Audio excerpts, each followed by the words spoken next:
Hallelujah. Giving, hallelujah. Giving the highest praise. Hallelujah. Giving the highest praise. Hallelujah. Giving the highest praise. In the morning when I wake up, in the night when I wake up, I will lift up my voice to heaven and give you the highest praise. Hallelujah to my King. Hallelujah to my Father. Hallelujah to my Jesus. I bow before the throne. When I look at all the wonder and I see all the creation, the beauty of the universe, you never, never change. You never, never lie. You never, never change. You never, never change. Hallelujah to my Jesus. Hallelujah. Hallelujah. Hallelujah. Hey. Hey. Hallelujah. Hey. Giving, hallelujah, giving the highest praise, hallelujah, giving the highest praise, hallelujah, giving the highest praise.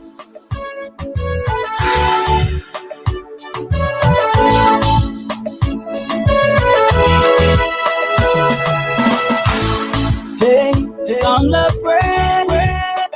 Jehovah, come and worship Jehovah. It deserves the praise. Come the praise. It deserves everything. Oh, the worshiping. Oh, He gave me life. I will praise His name. I'm here to praise my God, oh, because He gave me life. Come celebrate. Come today, come now worship Him. He deserves the praise. Hallelujah, giving the higher praise. Hallelujah, giving the higher praise. Hallelujah, giving the higher giving. Hallelujah, giving the higher praise. Hallelujah. Giving the highest praise, yeah. Hallelujah, yeah.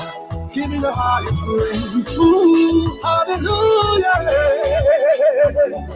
Oh, yeah, yeah. Hallelujah, hallelujah, hallelujah, hallelujah to my Jesus, yeah. Hallelujah, yeah, yeah.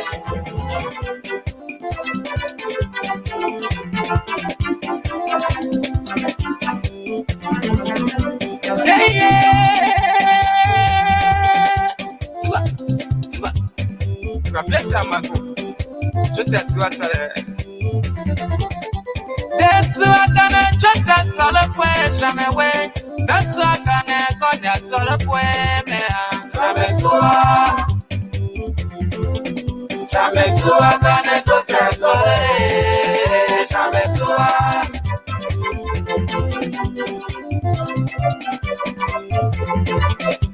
That's what I just as all the way, jamais way.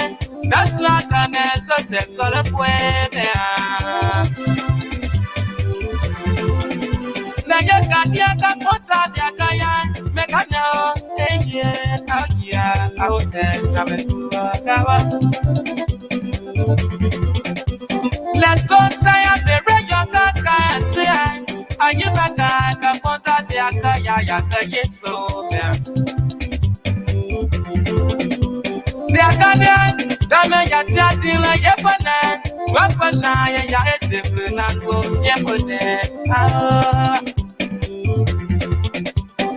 Dakwaya ijanu we ijanu wata lene akirasi wo ijanu aye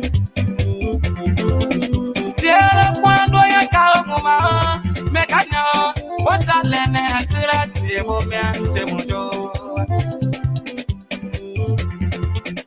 yeka chisa malaka mekasi push away. Jagoda, Malala Quadro, and I was Soya, Yahweh, Travesura. Let's go say I'm a record guy, Diana, the Guabo,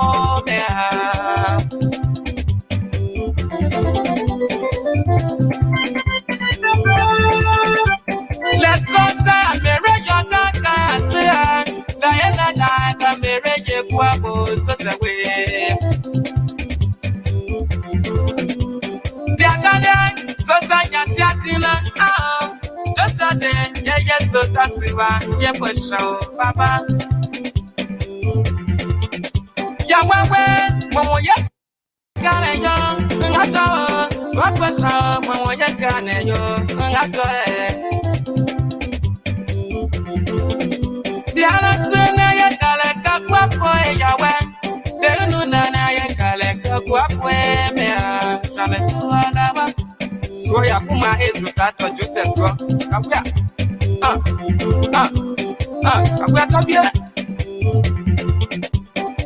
Josa, yes, so that's you are. Yapasha, drop a shower, Yena, Yahweh, Yahweh.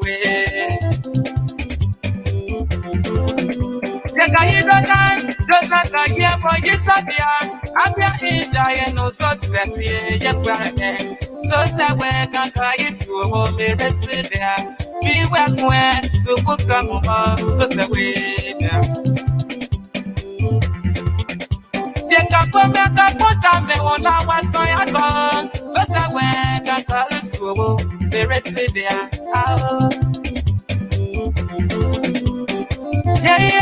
Yeah, Chamesua, that's what I success for a poem.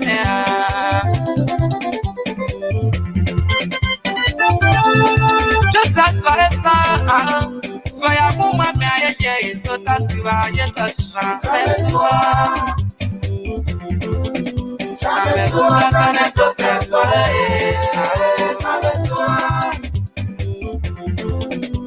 let's go say I'm a regular guy, Diana, I'm a regular guapo, so say we.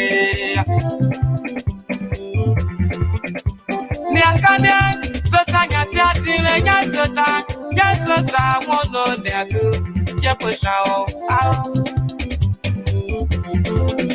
Yahweh, what can I? Yes, it does, Nakata, what was Mama Yakane, I was son. The Kaidokan, Sasaka Yabo, Yisabia, Abia Ida, no Sasabia, Yapamate. So that way, Kaka is so be rested. Be where to put a woman, so that way.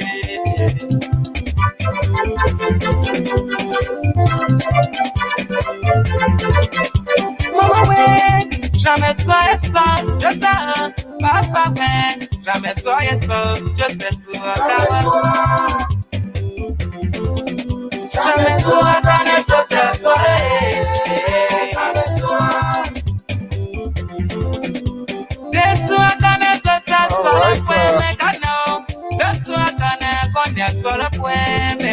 Okay, folks, good afternoon. We are a little bit late behind time here. Notwithstanding, we got to do what we're supposed to do. Good afternoon. It's 1:26 Eastern Standard Time from the New England Bureau of the Liberia Public Radio and Lpr-Tv. We want to welcome our viewers and listeners across the globe. Still keeping track of what is unfolding in Liberia.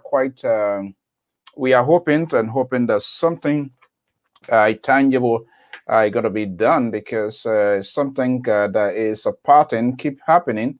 This is a friend. He was a friend. He was a brother. As a matter of fact, a neighbor. 4 auditors murdered in cold blood. That's something that should claim all of our attention. That's the late Emmanuel Batent Nyenswa, formerly Internet Audit Director of the Republic of Liberia. That's in it. As a matter of fact, that's the crime scene there. This is his house on the right on the boulevard, SKD Boulevard. That's the house there. The brown window that you see there, that's his window. Legend we are hearing report. This is where he fell from, according to what they are saying. But from our indications, some of the pictures and things that we are seeing, because of the privacy and the respect of the family that we have, it is inappropriate to display such a photo. We want to give a chance. We do not want to render judgment at this point in time here, but what we can say is to call on the national government of the Republic of Liberia to do everything possibly can. I'm happy that the president somehow, some way, there was a statement.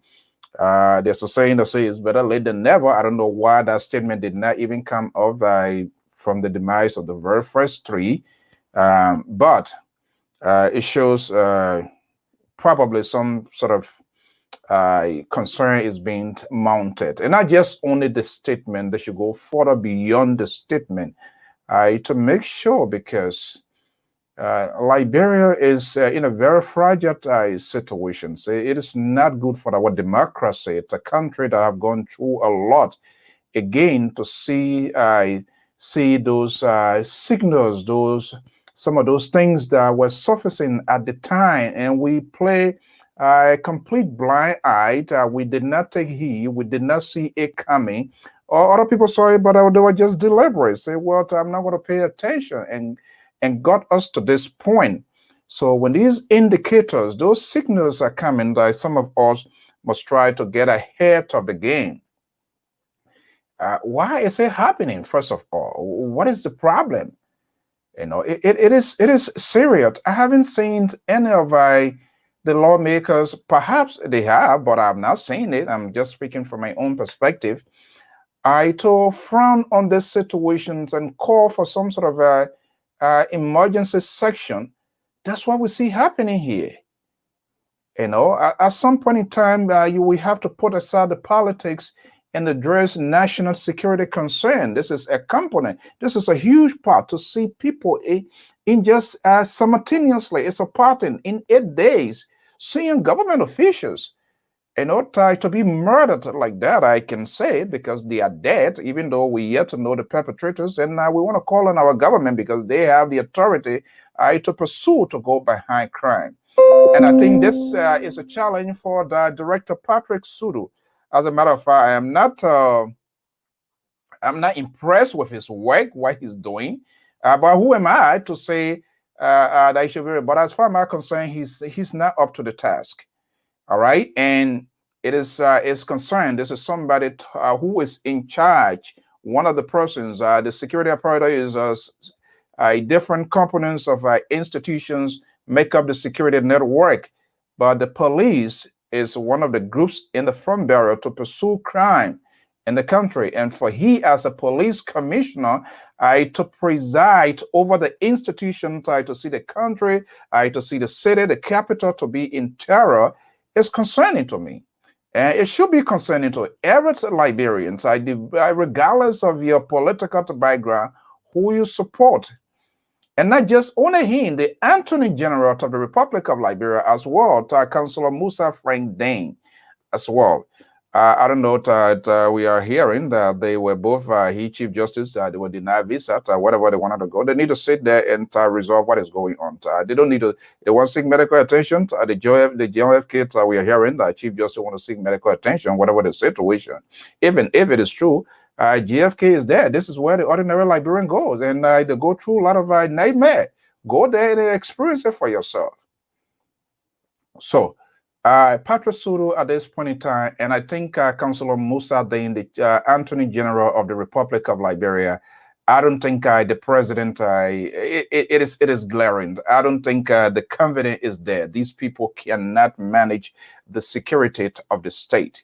The security of the country. If they can't manage the security of Morovia, then there is no indications, there's nothing that is proven to me that they can manage the affairs of the security of the country. To see auditors consistently, simultaneously, day after days after day, and just been killed in cold blood. The revelations are very chilling. They are very disturbing. But we hope that the government, from the statement yesterday from the Ministry of Information, I personally feel, my own opinion, that statement is very, very much inconclusive. It did not address anything. I haven't seen anything so far that the government or the police, who should be in pursuit of crime or crime related, to step up to the task and even give us a head up to say, well, with the limited information that we have had, this is what is available. Yeah, 3 individuals are currently in police custody, and those are people that are largely seen with the late Nyanswa, and such a thing happening. And we see it here from time to time. I don't care how information sharing is very significant. It is very, very much important. You see here in our neighborhoods, in our communities, in our cities, if there were for any entire incident that there's a fatality or some shooting or something is involved, within 12 hours maximum time, the community police, they will come with a briefing based on the information that they have. And the essence of that is to reassure the community, the country, the state, that they are doing everything possible to pursue the perpetrators. But probably I could be wrong. And if I'm wrong, somebody could just send a tweet out there to let me just get to that point. But I'm a news freak. I'm listening out what I like or dislike. I listen. I'm not too selective. I'm selective in processing the information that I receive, but I'm not that selective in listening, because you have to go and hear the other side and see what they are talking. It makes sense. It's realistic. It's in the interest of the country. So you go there and you should be able to make an argument. But I'm very, very much selective and choice-wise in terms of the information that I'm going to receive. And I just don't process all, because there are some information that when you process it has an impact in your decision making. And that's one of the reasons why we should be very selective as we listen and what we process, what we should contain, what should be seen as a valuable information. I hope that the government this time around, there are a lot of unanswered questions. And I heard Director Carter, as we have tried over and over, they will give us the opportunity to have a sort of conversation, a dialogue, and that would be good for them. But if they kept being quiet and just muted for whatever reason, and when a few people or certain information is being circulated within second community or certain network, then it's just not fair. I think every Liberian deserves the right to know. We are in a very consequential time talking about the elections, even though there's a stay ordered from the Associate Justice. But they are all in connection, and we know how violent it is. And what actually prompted this sort of mass random killings of auditors? What were these people doing? What sort of assignment were they given to do by their bosses? And who are those bosses? Those are pieces of information puzzles that we need to know. All right?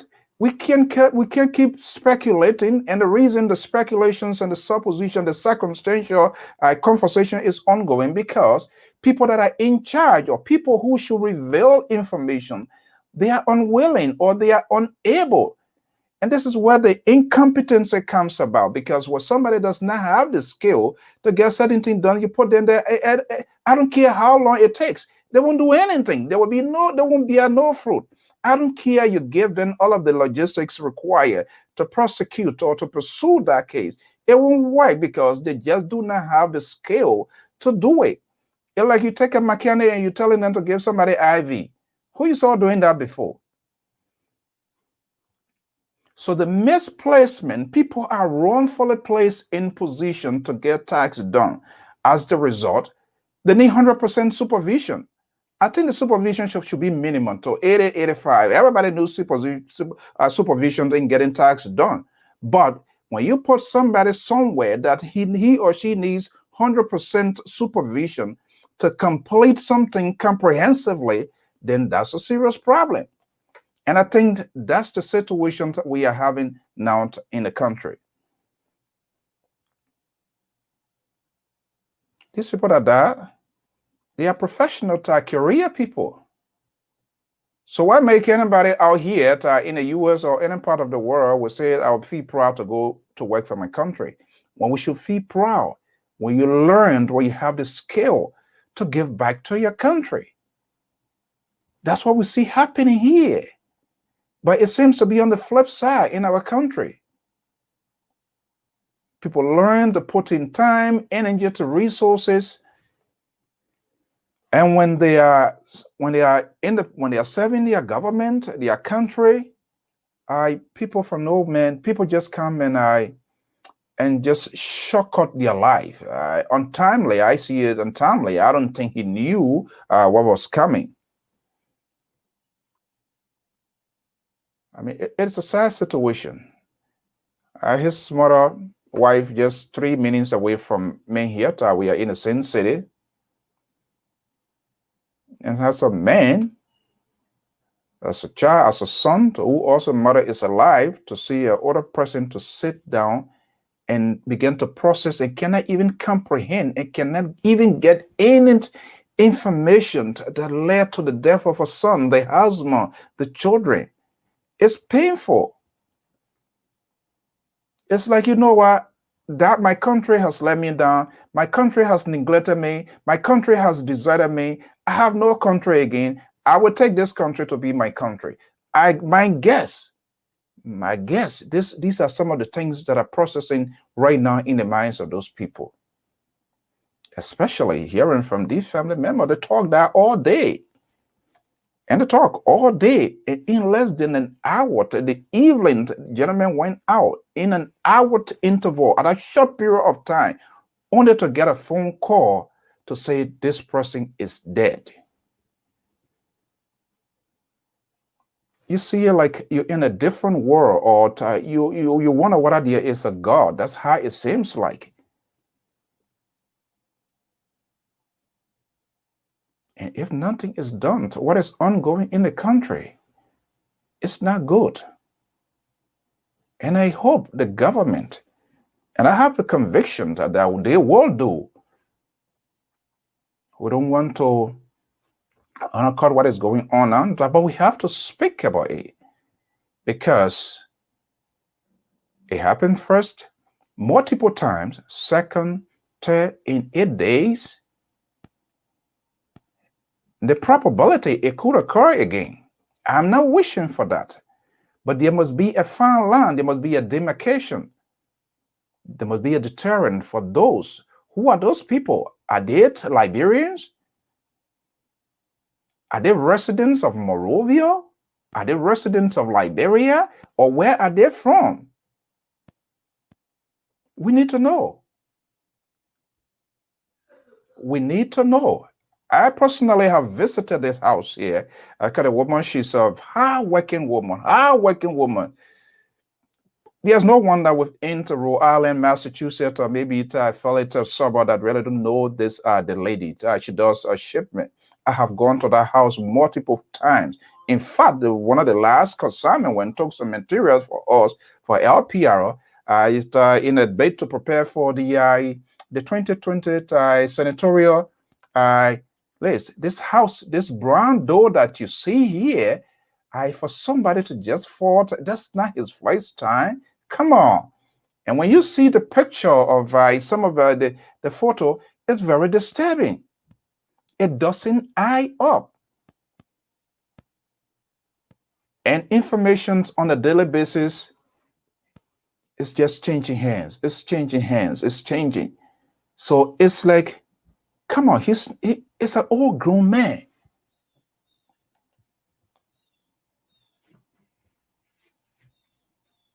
And to see it happen is very, very sad.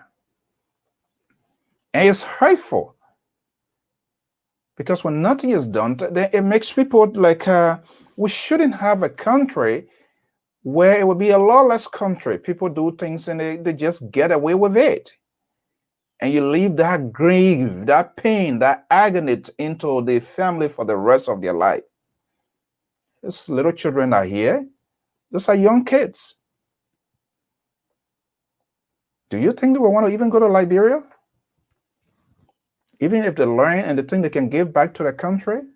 They are much smaller now. They might not know all of the details, but they will, at some point in time, they will become adults. And they will want to, they will ask, now they will want to, they will ask what happens to their dad. And that's a very difficult narrative to explain. If you are a mother, how can you explain that to your child? Think about it. Let's put aside these 55 useless political parties in the country. As far as I'm concerned, they have no vision for the country. They are all the same. Let's put aside that. Let's put on the garment of the human spirit. If your son or your daughter, mommy, what happened to daddy? If you were to ask that sort of critical questions, how can you explain? How can they comprehend? And how can they even forgive you? The question be, you hear, why is daddy? Because they are young. They just do not know. Why are we here and why daddy is there? And they will begin to search the history of the country. And they will begin to search. The children nowadays, it's not like the kids are very smart. They know where to go to get information. You don't even have to tell them. They will reach certain age. They play with computer for common. They do stuff a lot. And when you start telling them something that doesn't add up, they will go beyond to find out for themselves. Or family members or other friends will give them information. And then it puts the family or either the mother or other people into a volatile situation. That's why it's happening now. And not just only to the late Nyenswa, to the rest of the other folks and other people. We saw the grief, the illness, why is it happening? Why? And why people are not being held accountable? We kept hearing investigations, and it is all inconclusive. Yes, I welcome the decision by the government of Liberia to ask for foreign help, but it also is contingent on the willingness of national government, the security apparatus, to know exactly, to unearth everything that they know about. And investigators, you watch some of the movies here to how they go about to do it. They're going to look at the crime scene. Yeah, they're going to look at the crime scene. I showed this to a friend who is a police, and said, look at this, and began to process. I said, look at this, the possibility of somebody falling out here. This is a flower park. This brown window you see here, that his door, and the fall down, and even the remains of the person was not in the proximity of that place.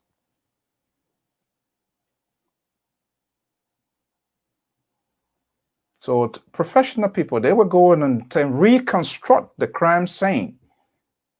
And they will begin to figure out, they will begin to process, and they will begin to talk to people, where was his, what move was he in during the course of the day? Who were those that were with him? What they were doing? To the left, they went out.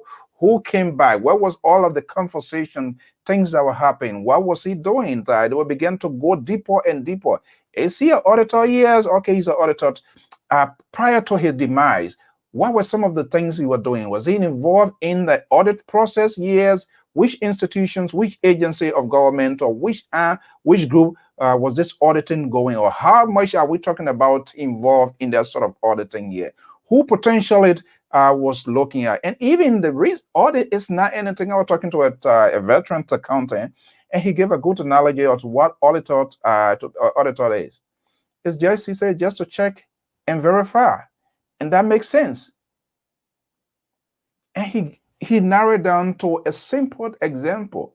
He said, Alphonso, I gave you my phone, you went on the road, you come back and I say, oh, I need my phone. What I'm trying to do is to just check whether I have a missed call, I get a text message, I get an urgent message. So you check and verify. That's what audit is all about, to check and verify. And when he explained that, it makes 100% sense to me. You leave your phone like in the room, go get a shower, You come back, you want to see whether there's an inbox, there's something, so you just checking. It doesn't mean somebody has gone into your phone. You want to see whether there's a message that require your spontaneous action that you need to return. That's all about it.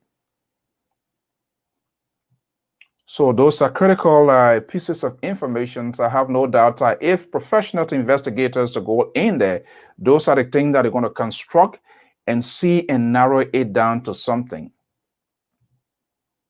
But again, the people, you must be willing to share with them, because they're not going to perform any magic. They are not magicians. The skill, they just have the skills, kind of questions to ask. Examine the area. They're going to talk to people, to different people.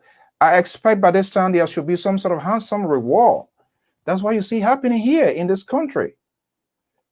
I had to make this sort of comparison, but I would prefer to be a small America. The only thing that is different, maybe this the one star, the flag, and our way of doing, the form of government, everything is like America. So we must emulate, or must try to be like them, or we just do our own thing separately. He's a high-profile government official, like the other rest of the people. Internal Audit Director, that's not a small position. His job is to look at the books of agency, of government, autonomous agency, and make sure everything in order. That his job. It is any discrepancy, he has to report it. So such a person, and our understanding, hearing from close family members, he was involved in a major audit. In fact, we were told he was to be in less than 2 weeks after his task. And here we are. It's a commentary now. It's an obituary conversation that we are having. So that I'm having an interest. Which agency? We can keep speculating. We hearing it, but it has to come from national government to authenticate, to verify. Yes, this is what he was involved in at this time. They need to come clean to reassure the citizen, to reassure people, and most of all, the family members. They need to know, because they are also obligated at some point in time to tell the children what happens to their father. You can't just bury it. You can't just sweep it like that. He died. What happened? He falls from his house. Come on, give me a break. This house here, this house, from this brown window that you are looking at, it doesn't make sense. We are not hearing that maybe his legs got broken. We didn't hear whether his neck, something, nothing. Not that I know of. People are being held. How many days now? Are they talking to them? Or what are they doing? They're just keeping them there? So why first-hand information is not coming forth? It's very alarming.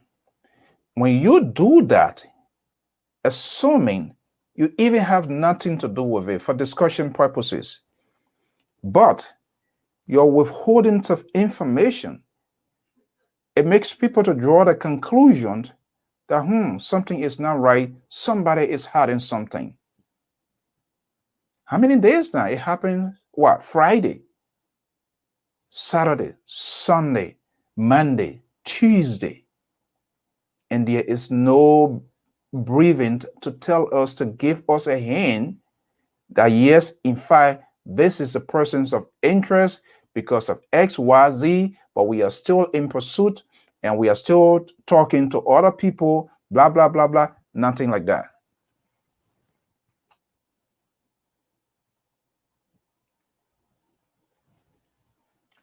I don't know. But it's troubling. And it's worth troubling to anybody, as long as you're a human being. Are we waiting for the Americans or the Europeans to come and perform magic? I think the president needs to take a decisive decision And that decisive decision should start with this guy, who is the police chief. It should start with him. Who is the police chief? You give him an assignment. He has a responsibility. He has a responsibility to provide protections and security of the state. I want to welcome Mr. Analyst, Mr. Jackson. Good afternoon. Thank you so much. Well, but I'm not here to argue whether we are not smart America we prefer to be. That's what we've been calling ourselves. Of course, we are not. And that's part of we present false presentations of who we are. But the bottom line, at this point in time, we should be able to get a clue of what happens. At least something must be something. We can't keep speculating like this. They're all holding tank, they're all holding information. You're talking to people? Yes. You can see the regular briefing if there was an incident in your community. Even the zone commander, the city mayor, all of the security apparatus, they were cooperate, they will coordinate. And the reasons of that, they are fully aware. Their job is to protect the citizenry. That comes first. Not necessarily the president. Donald Trump is waiting to Washington, D.C. If something happens here in Pawtucket, in my area, the commander, the city mayor, the authority here, all the security apparatus, they're going to be the first to address it and get that funding to the governors, and the governor will speak, and Homeland Security, and all of those people are dependent on the gravity of the case. That's how the coordination going. And we do have joint security. That includes the NSA, the immigration, the DEA, WEA, all of those people. That the shared intelligence, by this time they should coordinate. That is the director of internal audit of the Republic of Liberia, who we are hearing was involved in a major audit process. I'm not saying somebody's told that why he audited. That's not what I'm saying. We don't know that. They will tell us. But what we do know, he was involved in a major process. And even if he was even involved in a major process, what prompted that? And if you look at the patterns of those auditors that come, or other people from the Liberia Revenue Authority, those are people that look at the books and examine government functionalities, autonomous agencies of government, because the idea is to make sure the government revenue is in tight. They also provide check and balances on those people. And it's a common sense. If you look at 4 persons in the job-related case, to see such a terror to reign on them, you should be concerned. So why? Then we need to know what they were involved in, what they were doing, which institutions, which organizations, or which ministry books that they were reviewing. Then we need to know all of that.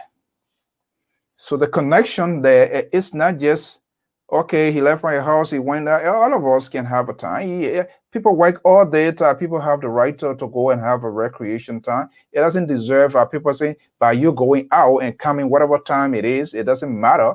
As far as I'm concerned, there's no state of emergency in Liberia. There's no curfew.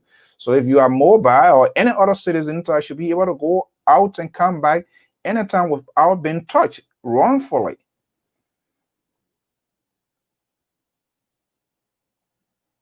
Person went, dropped them off.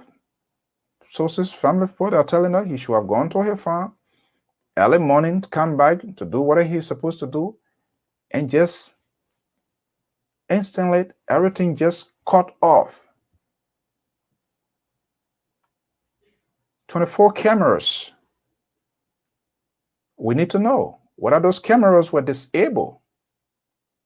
And if they were able to, we need to know the timeline. Was it prior to the incident, or was it during the incident for his demise? All of those things. There are a lot of things. And that's why modern technology is so good, because it's forensic. They're going to tell that. You know, there's a piece here from the Daily Observer. I was just reading it. You go to Daily Observer, you can read it. Councillor Arthur Johnson is a renowned, prominent Liberian lawyer. There's a column that he wrote. Let me just give you the beat here.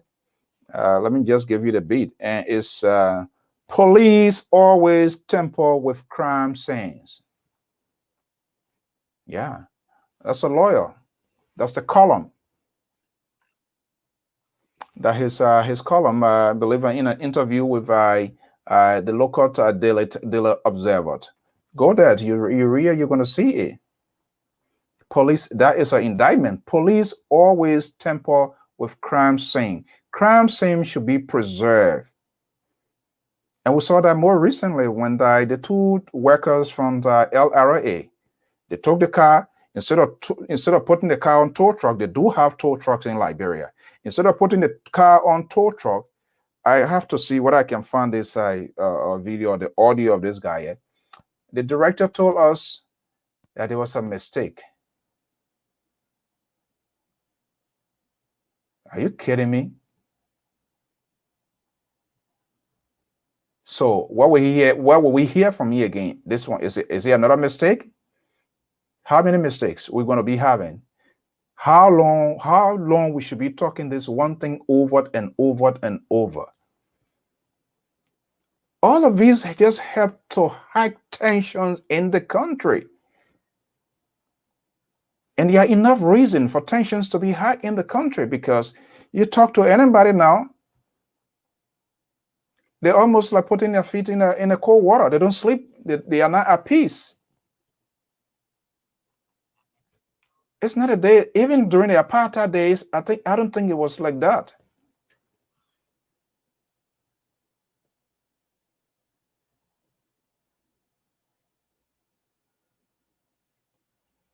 And we are heading in the wrong direction. And I hope stakeholders, there must be a national conversation regarding all the political tensions and killings you have. On the other hand, people are loose like a cannon, just on the rampage. I don't know whether they are in desperation or whatever reason. Why this election? This is just a senatorial election. We saw that those days in the 80s and way down the line. I can remember to 1970 something. I was in 75, 74 in Sino.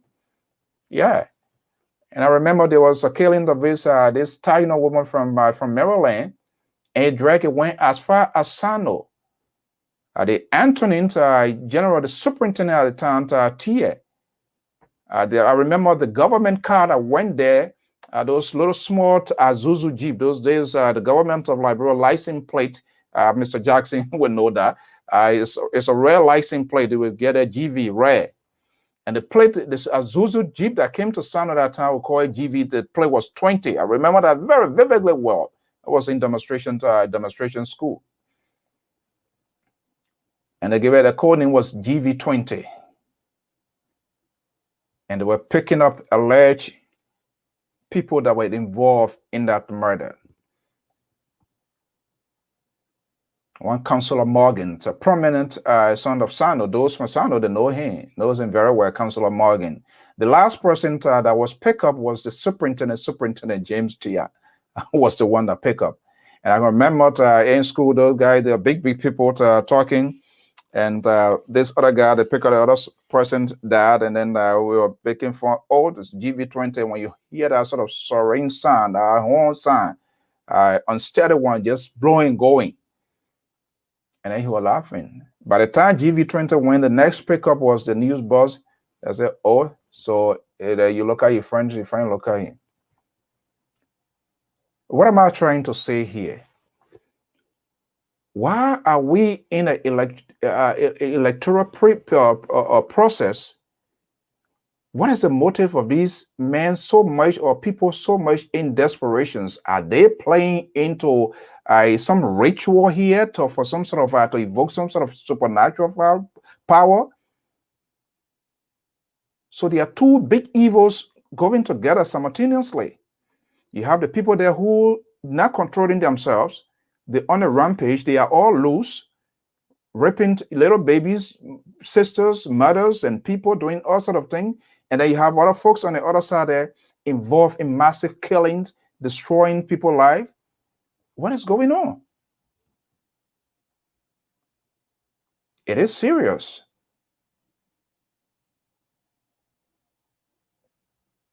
People should be held accountable. And it has to be done as fast as they should do it, get it done. And who has the capacity to do that? Is the government of the Republic of Liberia. And I have a strong conviction, hopefully hope, and they will prove me wrong, that they will do it, because it is extremely important.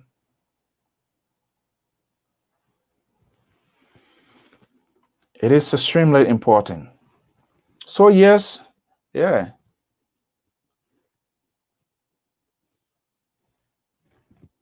You see, yeah, this is go on Daily Observer. Just the same thing I was talking. Suru admitted there was lapses that they don't have enough something to contain the crime scene to preserve evidence. And as long as being temporary, what you see here, as soon little thing happen, they bring out their yellow tape or whatever crime scene. Why? This, I don't care. You can be who, governors or who. That whole place will be sealed up until investigators will go in there. They will gather things. People in the community, they will talk to them. Let me see. I don't know whether this person is trying to call. I will put a number here.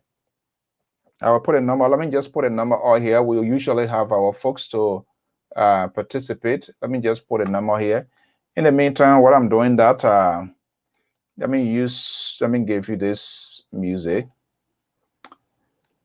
I'm going to be putting the number out here to get your take.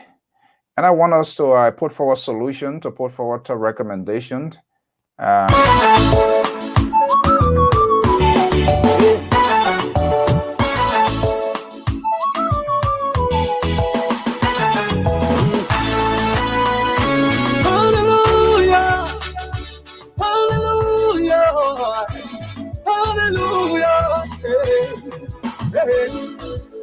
Hallelujah, giving, hallelujah, giving the highest praise, hallelujah, giving the highest praise, hallelujah, giving the highest praise. In the morning when I wake up, in the night when I wake up, I will lift up my voice to heaven and give you the highest praise. Hallelujah to my King. Hallelujah to my Father. Hallelujah to my Jesus. I bow before the throne when I look at all the one. Well, this is the voice of Care Praise and Minister Joseph Bass, Liberian gospel artist in the West African state of Liberia, making a contribution here for those of you that want to call. Let's communicate. Let's talk to our government. Let's talk to our people. Let's make recommendations. Let's make suggestions. Your opinions, your view. You can call, but remember to whatever's expressed on this network does not in any way to represent the management and staff of the Liberia Public Radio. But we are here to facilitate some high-called conversation. So if you want to call to just speak on it as a Liberian, perhaps, those people, they listen to us, the government and stakeholders, they listen to us. You can call and just express your view. All we ask, it must be done with civility, because at this point in time, all we can do to have a genuine conversation. It is very, very, very much important for us to try to do that, but it's just so high. It's just too much. This is a kind of it's very, very helpful. It's very helpful because life is precious. It's not replaceable. It's not like you're going by. It's not like you're upgrading your system from iPhone 1, I call 7, 8 to 11, 11 points days, or to upgrading to whatever system that you are using. When that breath is taken from you, that's the end, END. And that sort of disconnect, that everlasting disconnect is dead. You are completely disconnected from your people. Yeah, I know we all say we want to go to heaven, but if you were to ask anybody here, are you prepared to die now to go to heaven? They will tell you, say, wait, I'm ready yet. Nobody knows what they're waiting for, but they're not ready yet.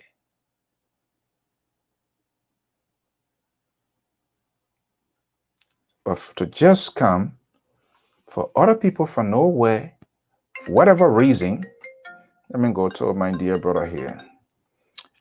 Hello? No. Hello? Hi. The veteran himself. Then if you call me the veteran, I will call you now. No. So, okay, maybe let me just use the clergy himself. Look, Cummings. Yes, sir. You know, for every time this thing happens, it gives me a kind of sort of a tired tone, and it's like somebody throws something in my esophagus. Because when this whole thing started, the genesis at the time it has now become a critical thing, and you say something on my network, and you consistently been saying it on your network. It seems to me that we are in it now for good.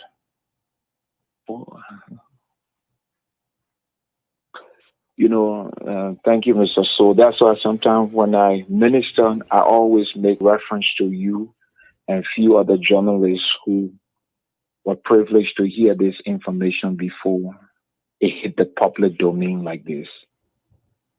Mr. So, we are at a crossroad. We are at a crossroad. How do we cross this point? Is when all of us can wake up. And people think I'm just pushing a religious line. I do not believe in religion. I don't subscribe to religion. I subscribe to a relationship, because religion is man's ideology. So I subscribe to a relationship with God. But Mr. So, since 1996, the Lord has been ministering to us concerning the nation repeatedly. I've been saying things over and over and over. And then the new one with this administration, 12 years of Madam Salih's term, I said some things. When the people will return to memory, we get up to wake up to understand that the writing is on the wall. Sometimes paradoxically or too parable, I will say some things and I look for people to see if they can unife some of the things that I'm saying, if they can break the puzzle to see it. And here is the funny part. Prior to the death of the late Adolph Lawrence, I came out sharp 12. Before then, I call most of the people who don't talk shows besides you. I send them text. I said, look, a big person who stands for justice, I just saw the death announcement. Somebody would die. Well, as soon as I got on sharp 12 midnight, Central Standard Time, I saw the comment that Adolph had died. 3 months ago, I came out and told the Liberian people, 2 lawmakers are about to die. 2 caskets is coming from in the Capitol building. It's in the return of the Capitol building. You mark my word, there will be 2 lawmakers. And before we go to December 8th election, if you had election, then you already love politics for true. Because before that time, there will be series of things that will happen. If we have this election, then it's God. Then meaning we pray. Mr. Soul, I don't care how our people protest. I don't care how they demonstrate. I don't care how they bring AK-47. I don't care how they tear one another apart. What has departed from our country is the glory of God. People can try to check the authenticity of the things I say. The glory of God has departed from our country. From 1979 to current, we have desecrated our country with evil, hatred, lack of love, lack of patriotism. I said to people that come what may, before we get to December 8th, the opposition political party will be at war. There will be commotion and confusion in their camp before we get to December.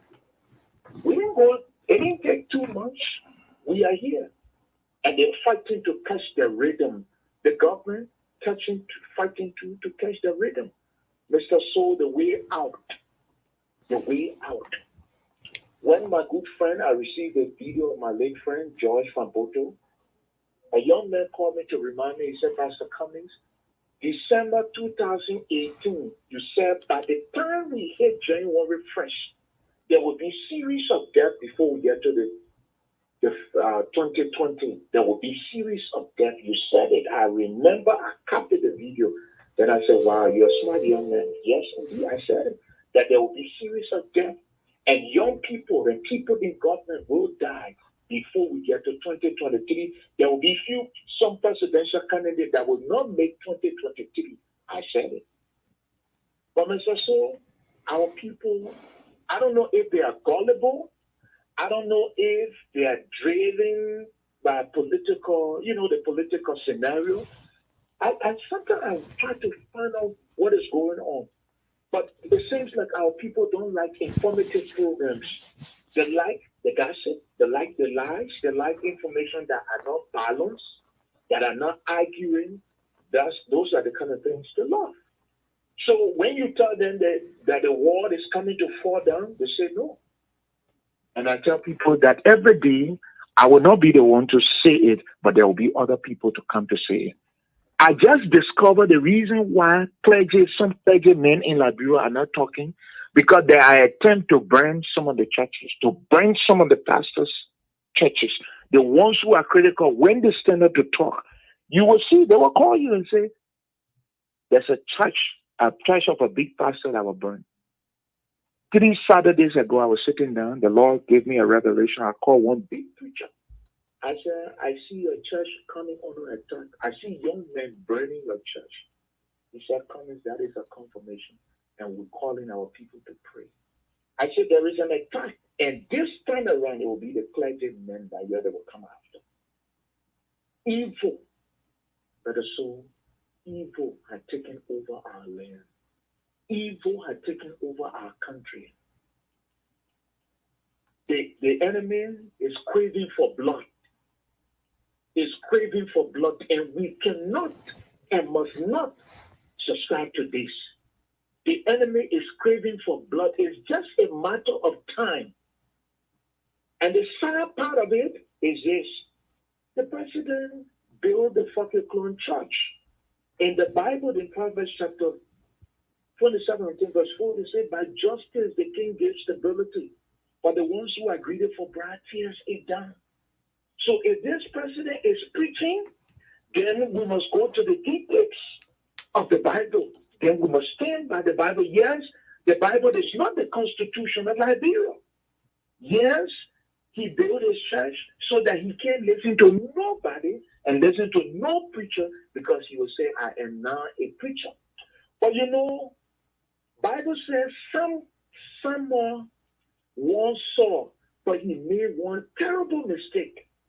When he went to perform a ritual that he thought needed not to perform, so he made a terrible mistake. This president will make a serious big mistake. The opposition political party leaders are about to make a serious big mistake themselves. We are here. The only thing we're praying for, Mr. Soul, that from Edmond to Palmas, River G, Grand Gita, Nimba, Lofa, Central Liberia, that we don't want to hear the sound of an AK-47 or a bazooka. The protest that we need, if we grievously vex and want our country, is when Mr. Soul, Brother Toll, Pat George, all of us who stand in the vanguard to inform our people can tell them, say, look, my people, the way forward is God. The way forward is God. It's for us to return to God. Mr. Soul, you are a journalist, been in this business for long. Have you seen any written article from Liberian pastors in the diaspora coming together, putting themselves together to debunk ritualistic killing, to debunk the high wave of rape in our country or the recent wave of killing in our country. No. We're so divided. The church too is another scene. When we say the church, maybe then, looking at it from a biblical context, let's say the preachers. We who are shepherds to come together and say, okay, we'll go to Samson Toll program, we'll go to Mr. Soul program, we'll go to Jerome Cummings program, we'll put ourselves together and do a newsletter to the president, calling on the government for a full investigation. Nothing. You will not see it. You will not see it because there are fathers of the land who have sons out here who telling some of us that we are disrespectful because we are saying the truth. And they don't want to hear the truth. Like in the days of Nehemiah when they had Tobias and Sanballat, so in the days of George we have the Tobias and Sanballat. Yes, there's a likelihood if Cummings becomes president, we'll still have a replica of the same behavior because our people ain't ready to change, my brother. They're not ready to change. They're diverting our attention from raping children now.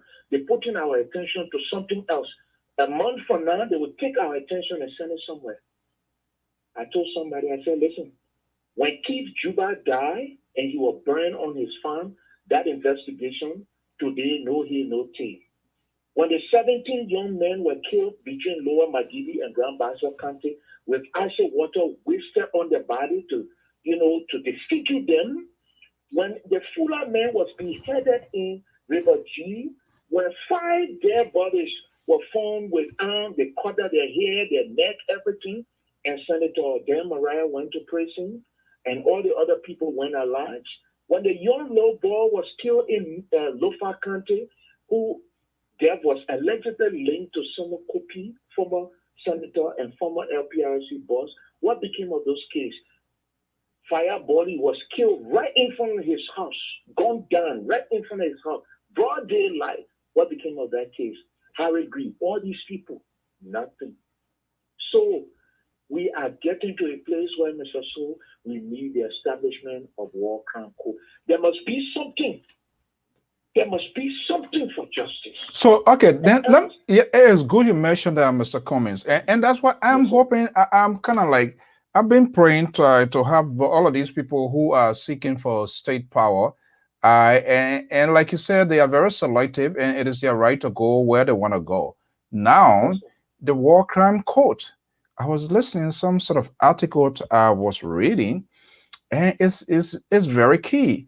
But here we are, nobody wants to talk about it.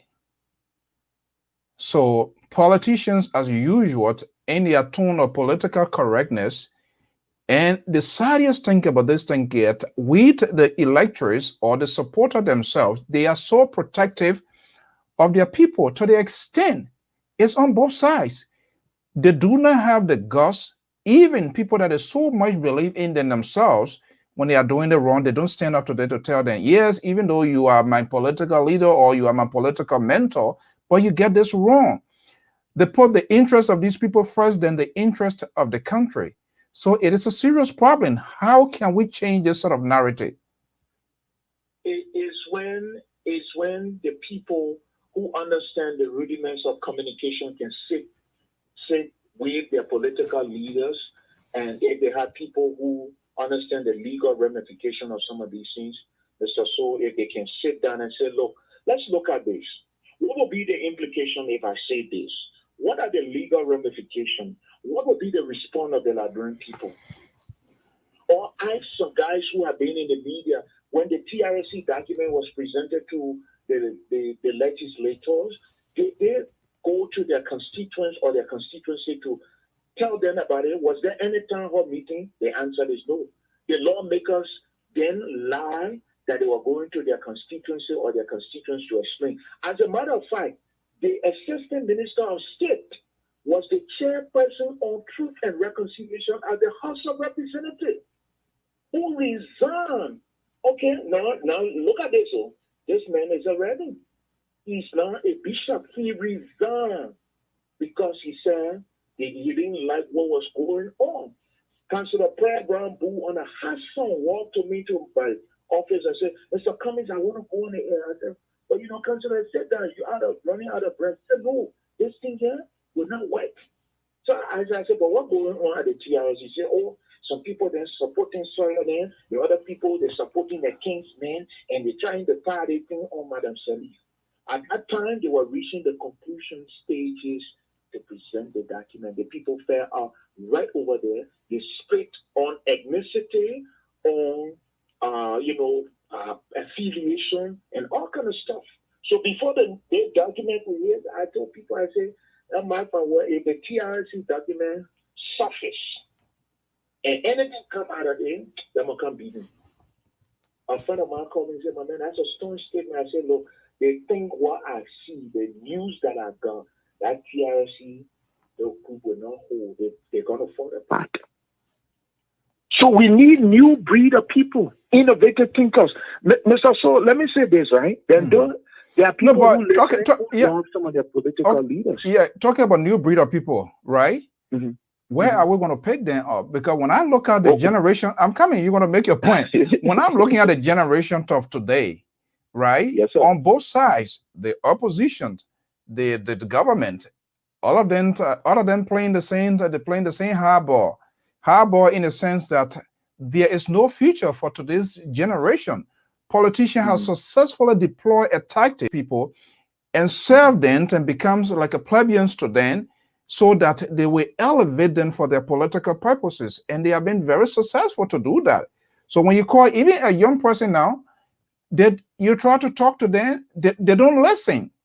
Their focus is on what their political leaders or people have told them, or this is what we're going to do. This is why you don't see the National Rehabilitation Commission has been functioning.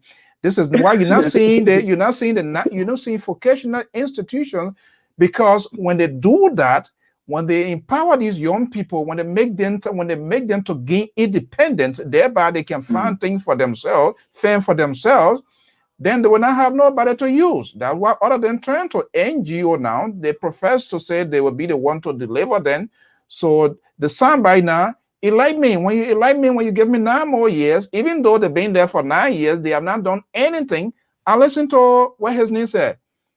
Melvin Cole, day before yesterday, in the midst of this sort of calamity in the country, and I've been listening to all of them, most of them, they have not even paused for a minute to call for a silence for all these sort of death or amount of Liberians. But guess what? He said, I will dish out money. Other people dishing out empty talk, but I will dish out money. Why?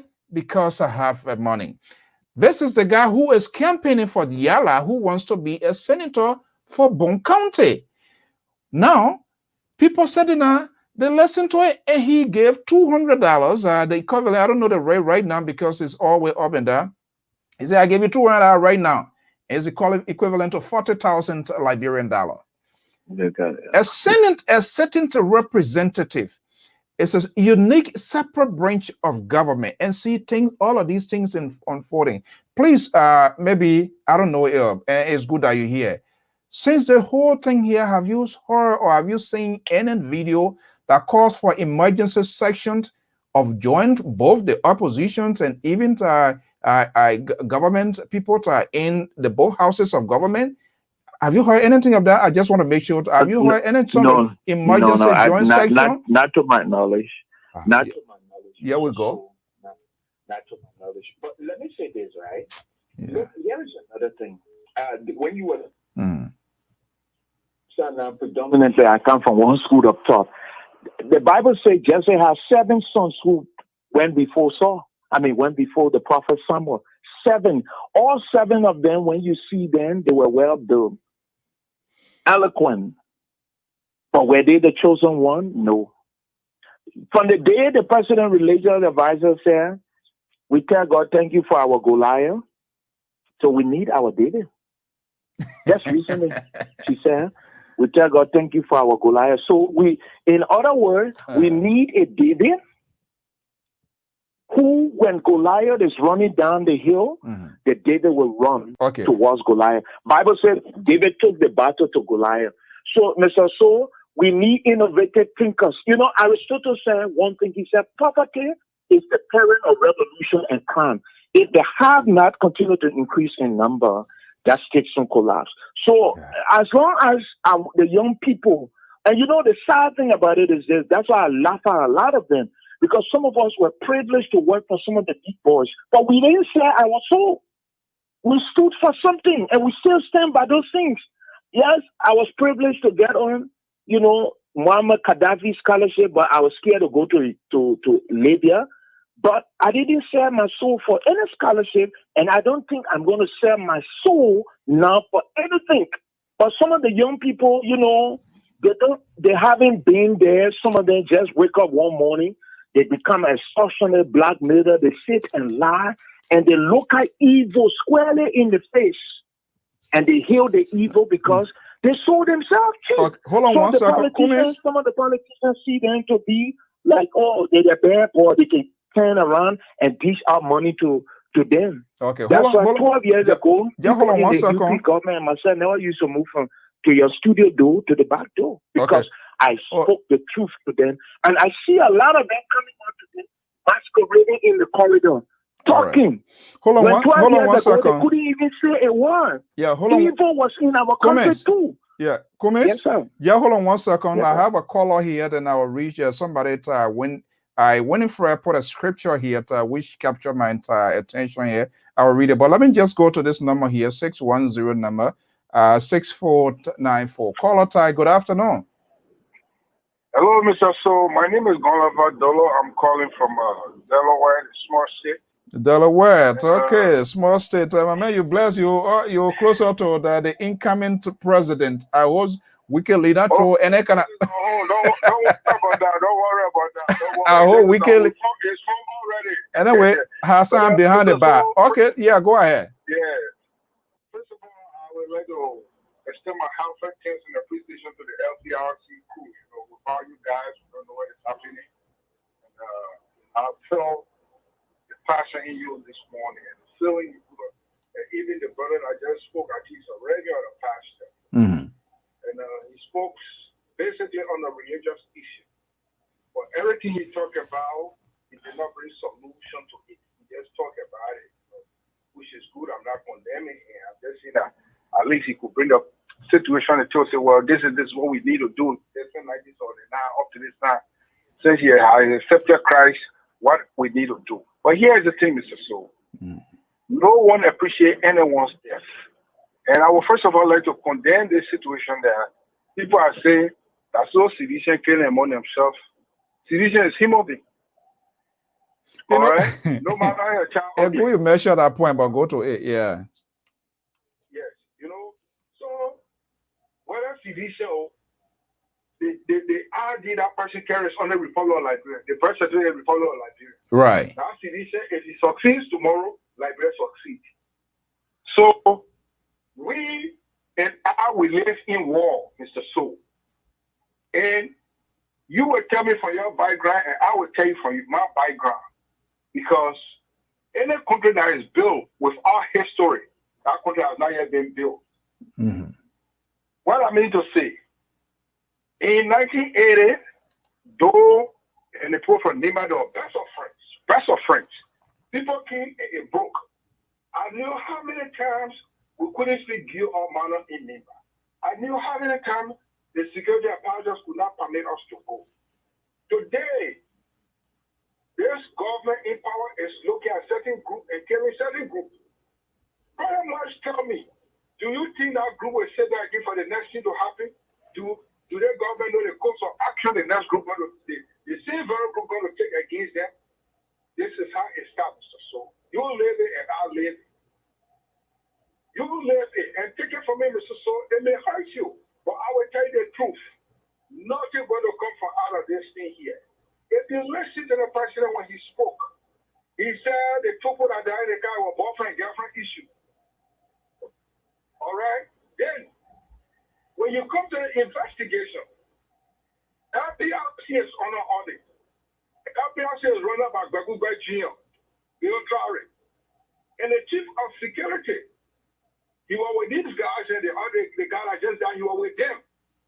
You don't think that guy's a prime suspect? You don't think he's a prime suspect? Yeah, no, yeah, boy, yeah. Okay, I don't want to indict anybody. I do not have enough evidence here. But what I'm saying here is that there is a need. There must be that investigations, and those are people. That's the essence of having good investigators, because they're going to reconstruct whatever happens, who he associated with the whole day, how they went, and even if they were coming back for whatever reason, if he was intoxicated, what did they do to ensure that there's a safety? If you and I went out here, why you think you're Dolo, right? Why you think when you give your come in, hold on, when you give your person, when you give somebody a ride, you usually stays there until the person enter his or her house, because you don't want to answer a question tomorrow. Yeah. So here's the thing. You know, you are westernized, but you're not trying to publish it. You're westernized. Okay. For your Western, you're speaking for your Western perspective, how investigation goes on. Now, the government part of it. What made you think that chief of security? What made the government say, "My boy from Lopakande, go to 3 months Lopakande, after 3 months you come back. When you get here, I got the prime suspect. The government is a prime suspect. Look at the other point that they were sharing room with Yiswa. Look, you know, everybody death, it's nothing but Yiswa death. It feels for me. I don't know this man, he don't know me, but look, Dolo, if you Yiswa, I know, I've been knowing him for a while. How many years? Actually, I got to know him here from in the States. We are his house, his family house is just 3 minutes away from me. And the woman and I will work on the committee here in Rhode Island here. So I mean, it's just unbelievable. What I want to tell you, I don't know Yiswa. You see openness in his face from the picture. He is 100%. That I can tell you. He seems to be a joke person from the picture I saw. That I mean, everybody, but that identical Yiswa death. If they touch me, I won't lie to you. I won't lie. Like the guy that came with the machete, I refuse to see blood, but the Yiswa guy, when I saw him, I felt so bad. And you know, I could see friendliness in the guy's face. I could see the guy, he was a joke person. Anybody that knows him, that's exactly who it, I mean, you just hit the nail on the head. Very friendly guy. Yes, I don't know him, I know him, but from the picture I saw, I said, man, look. This man I just blood boy, he gave her anything. He's a friendly man. I have concluded. And it plays on me, and I told my wife, I said, you know, what encourage people to go to Liberia? These people, they left their wives, their children there here, they say they will work for their country. Let's see how government, no, you carry me on, you carry me down, step on my wall. And so I don't mean to disrespect the family, but it's also, I will tell you the strong truth. Nothing going to come from out of this case once like that government here is involved. Nothing. All right. Take for example, where did they represent the horses that we serve? You let us talk about law. They say this can let the police commissioner come quick. We need to investigate him. And all of them running campaign today. Then the president, when he said they were boyfriend and girlfriend, that happened to where they call. Let's talk. So the person is working against. Even the American people come there, they said this. They have to pass a report through the government. And when the government got a report, the case died. The only thing I can tell you is, need to stand up. You see, in Nigeria today, when you say stand up, hold on 1 second. When you say stand up here, I don't want to leave my audience in the apprehension here. So when you say stand up, before I go to the next caller here, what is the interpretation of that? We must say the switch of power. The other thing, that the only thing in the Constitution that gave out the right to perform is freedom of assembly. Freedom of assembly. We have to come together and speak to the government. Say, government, if this is not done, we will not go to our house for 3 days. We will not go for 5 days. Look in the street of Nigeria today. Because of police brutality, this is why the government is stripping down everything. The vice president, they say, I saw him when he said if we have the right to protest, and the police commissioner said let them protest. If we don't speak to power will always speak to us in a way, in a demeaning way. Look at the people they killed, Mr. Yiswa. No, you know, I'm talking tears. I don't know the identical Yiswa man. That's the one that, I felt bad, but I don't put them. But This one not there for because this man here, he gave a house to people for them to live inside. The government This have the is- people on custody say, yeah, think about it. This man left the former Nigerian there. You just killed the man for nothing. What did that man do? And library, when it comes to social library, we don't commit library don't commit social. Library do not commit social. You know that. Check the percentage. I'm speaking on a percentage level.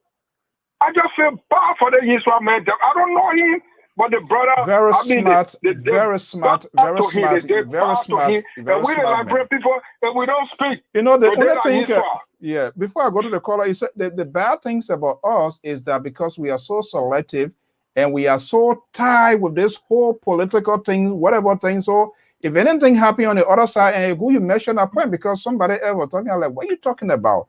Why would you say cat eating? Why would people say those kind of things? So even like his son, he's not even a sedition. You know, just why he's an NPP man, he's not a sedition. So even if he was sedition, if that happens, and if you are on the other side, is that how you're going to get people over to you? Should celebrate other people, other family disaster? This is a kind of concept, this is a kind of mindset of our Liberian people. It's just so insane. It's so ridiculous. But hold on, let me go to the other person here and see. Yeah, thank you so much. Okay, so 267 number 5983. Caller, good afternoon. What's your name and where you calling from? How you doing, Lodi? This is Batino. I'm calling for Iowa to be inspected in Cedar Rapids. Cedar Rapids, Battleground. Yeah.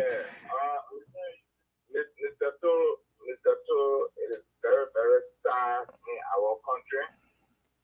Let me come out to say this.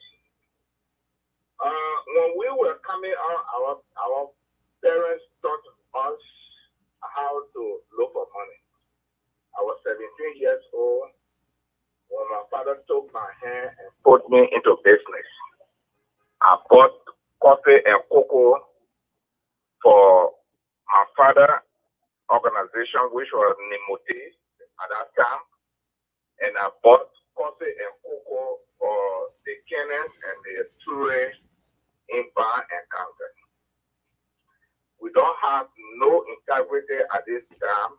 Those who were born during the war, they saw themselves in violence. They saw themselves not looking for money, not working hard.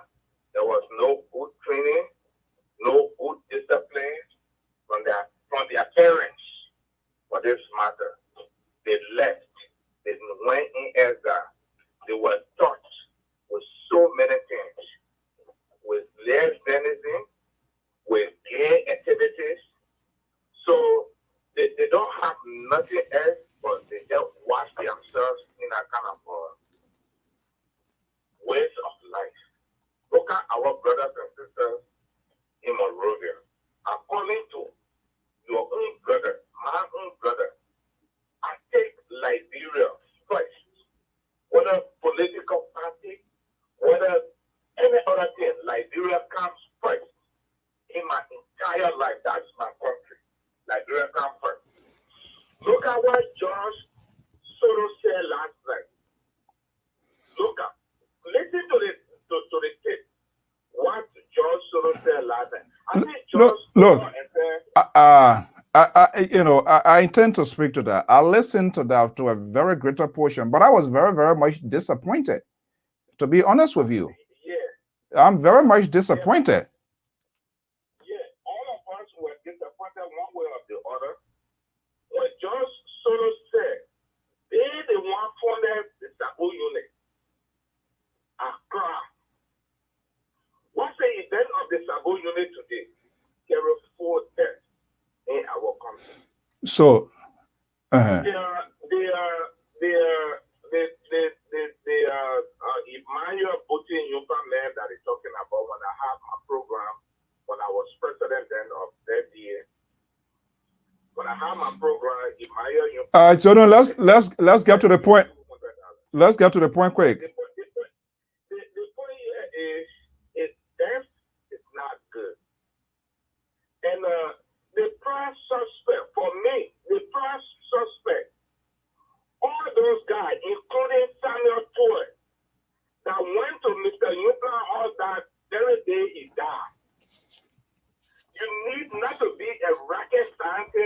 see what really happened there. Mr.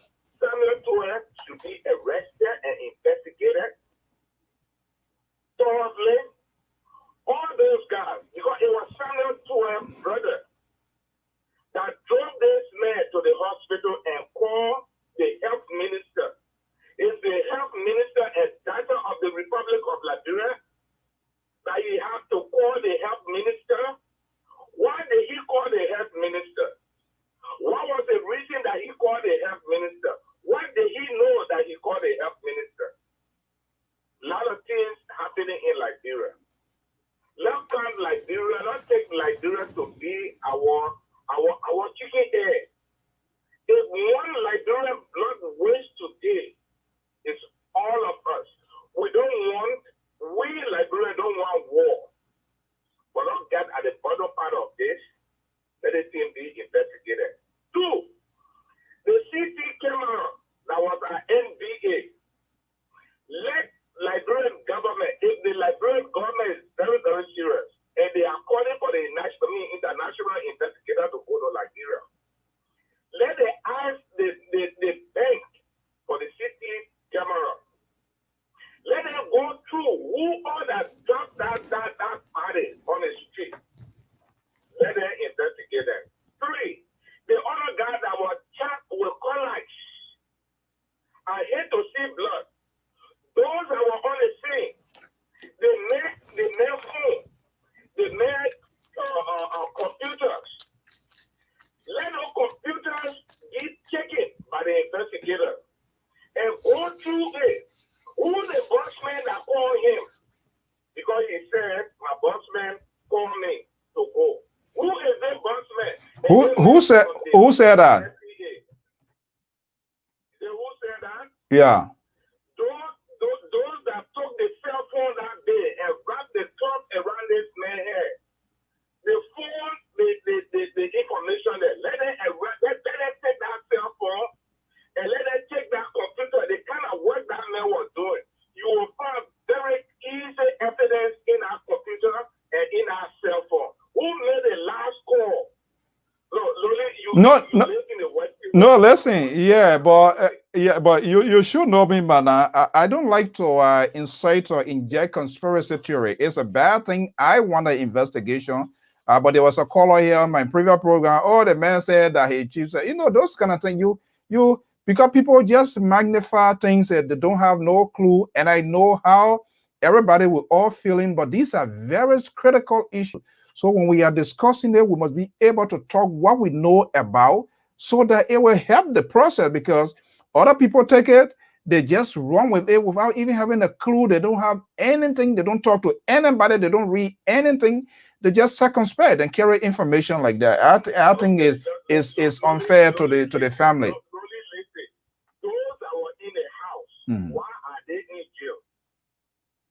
Why are they in jail? Why the lady in jail? Why the doctors in jail? And why the other guys in jail? They should take that to investigate them. I agree. You live in the Western world. I agree. You live in the Western world. If these people speak out, why they should tell the people to make press conference, to talk? Why are they saying they should talk in public? Why? Why is it concern? What really behind their talking? And these people are in jail. My dear brother. We are all investigators in our own way.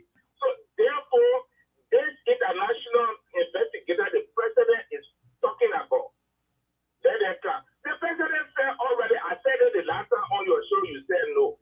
The president said boyfriend and girlfriend. You as a leader in the country, if you're no, listen, let's get it right. I didn't say no. I said I listened to his sermon. I did not conclude it, so I can't speak to something. I like to speak to something that I know about, I am informed about, because I want to defend my position.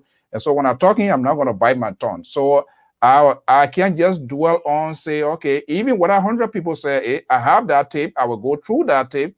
But like I was saying, for us here, the way we keep our conversation and with respect to this gentleman, I told you, I will find time, and I met the lady We work together in the same committee here. We conducted election here. Her house is just 3 minutes away from me. Only today I have not gone there. But I know what I know. And I will talk to them. Hopefully, I will just try to give them privacy to go through this sort of horror here at some point in time. Because when you talk to them and say, look, they will tell you, we ourselves, we're confused. Because they get one news 1 minute, another news come 1 minute, another news come this thing. But it is quite true. All of those people, what his name said, those guys, they've been in our house ever since. So they must provide an explanation how the security man left this place, why he decided to go out there to leave that place. And there are a lot of unanswered questions. And that's what I'm saying. In as much the president not just only calling for investigators. When you call for investigators, it shouldn't be like the time of Samuel Doe and those financial experts that came to Ministry of Finance. You call the people in the poker and everything, they hid everything from them. They couldn't give them anything until the people were frustrated. They have to leave. It shouldn't be that type. They must surrender everything and they must be able to get full asset, whatever that man was doing. That's how you get to the investigation, and that's how you're going to get to the bottom line. Let me go to the next caller here, and then Cummings will get it there. 609 number 2492. Are you there? Yes. How you doing? I'm sorry. I need to Russia. Yeah, good. Okay, this man, he's skipping. He want to use a restroom. Yeah, go ahead. You don't need to tell. You don't need to tell us. No, go ahead. You say 0 now. You there? Hello. Yeah. Go ahead. Okay. This is Abraham. I'm calling from New Jersey. How you doing? I'm okay. How are you, my dear brother? Welcome. Fine, brother. Thank you for the platform. About my brother, is Emmanuel Batten, yes. I'm just very to see this. Emmanuel and I, we attended the Frenchman Multilateral High School. He was a very cool guy. He's cool going. He doesn't like too much talking at the time, you know. But I just want to carry you backward. There was some that I listened to one of the radio. It was somewhere around last year. There was a confusion that was going on in his workplace. I think they need to check that, where he has there was a man who both of them had a confusion, and I think the confusion went as far as to the president. I think those people were supposed to be also interrogated too, because it was a confusion that was going on between one of his work. Yeah, exactly. One of his work with Ministry of Internal Affairs, dubious, about 700 dubious names. He discovered that at the Ministry of Internal Affairs, and that was a little piece of hell. You know, people don't like people who are straight. So you're quite correct. So the tracing here is huge. It's not a one-day event. Yeah, I think he was the deputy to him or something like that, and said there was something going on. There was a foul play going on. Batten took certain amount of money, and then he wanted to talk about it, and he might try to take him out of the system and what have you. So they should go through all of those stuff. And the second thing here is that the guy that was chopped on the head. When these people came and they went to his rescue when they had the cloth around his head, there was a cord that came in. And for the guy to open up the phone, it was giving a hard time. But as soon as they opened it up and the guy said, hello, the person cut the phone off. And they couldn't call the man back because the man's phone has a password that they could not even trace that phone. So that particular call that came in, they're supposed to trace that call. That call, it had a connection with that incident. And probably they may call to find out whether he was there or what. So I think that's why the person called. So these are some of the things they should trace. They shouldn't let that. For me, they shouldn't let that fool to have a connection with the government. I'm not accusing the government, but the way the system is going, the way the explanation is going about, they should have an independent investigator that will send that to give that or phone to let it look in there. Yeah, exactly. So many things going on in Liberia. So many things going on in Liberia.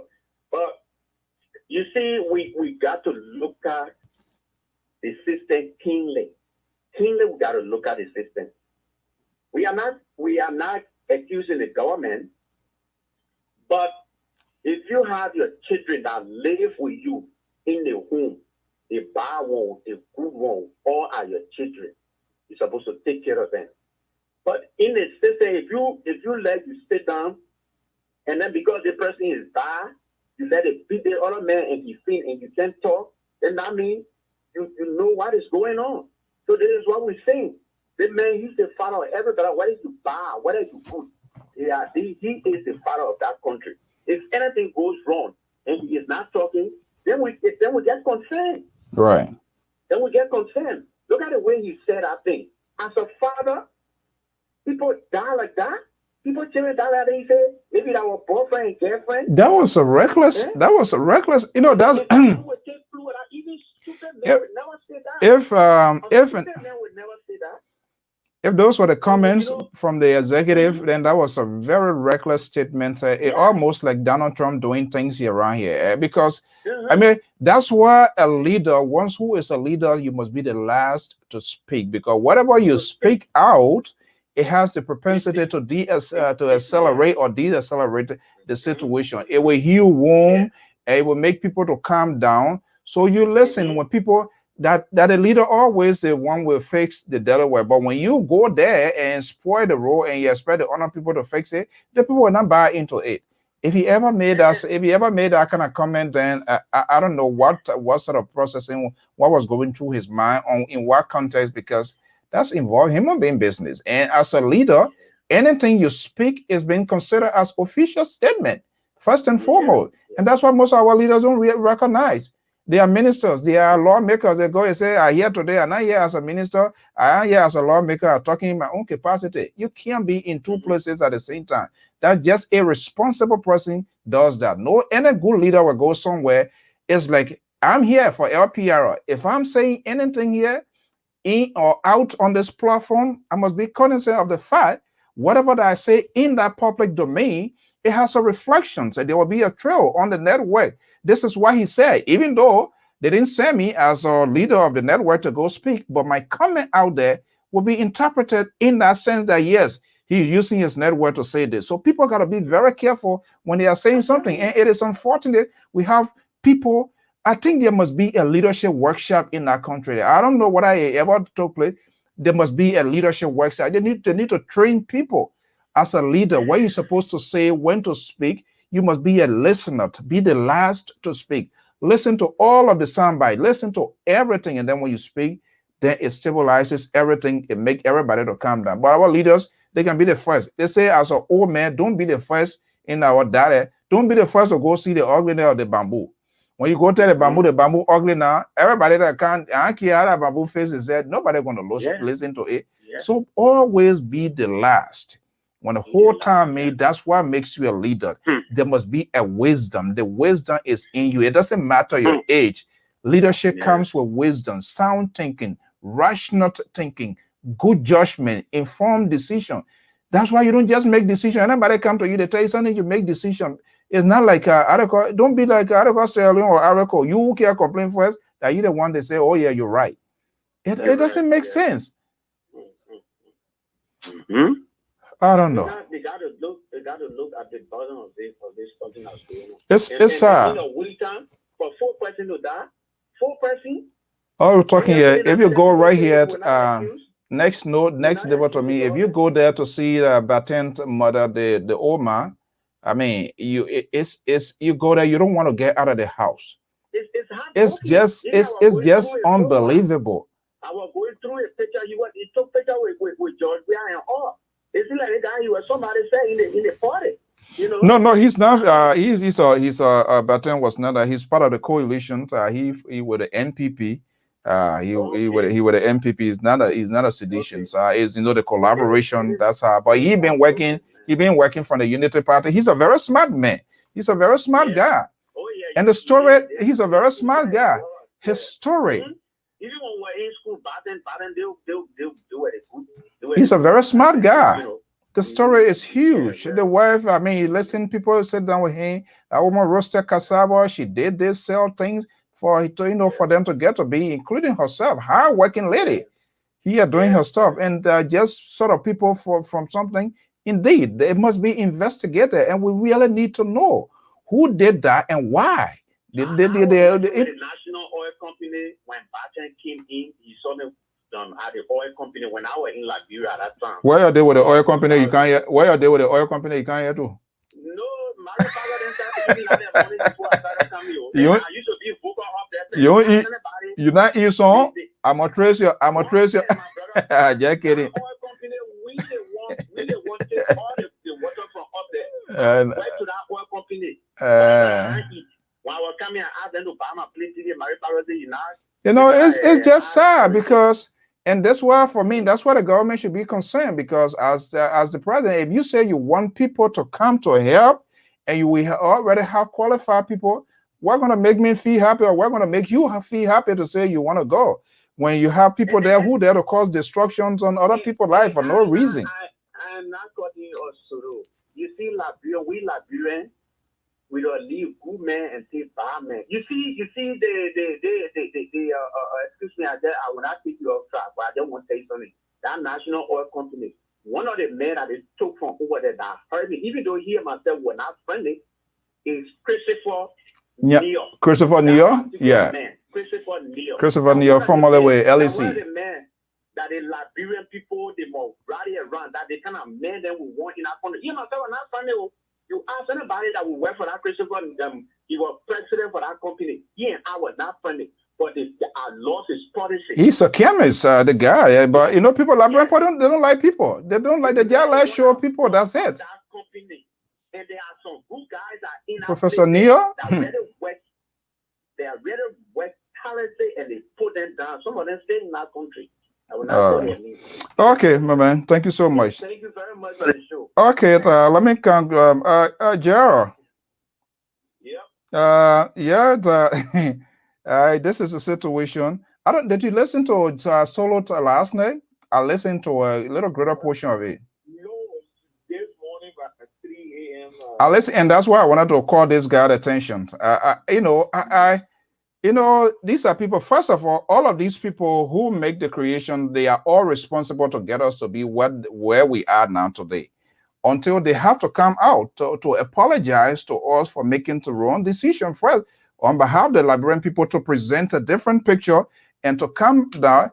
And I was kind of like, I was disappointed. He, as a former party chairperson, when he decides to speak out, I think it must be done in a very mature fashion. But he was using some word that would make me not to take him to be make him to be serious, because I have serious questions to ask, you know. But when he started the way he was talking, well, if that is his way to talk, well, I'm sorry, but then it simply tells me it's good too that he's not part of it, because all of them going to be doing the worst thing that is happening right now, and I will see that as he's in desperation, because he could have been part, and he's not part of it now, so he's hurt.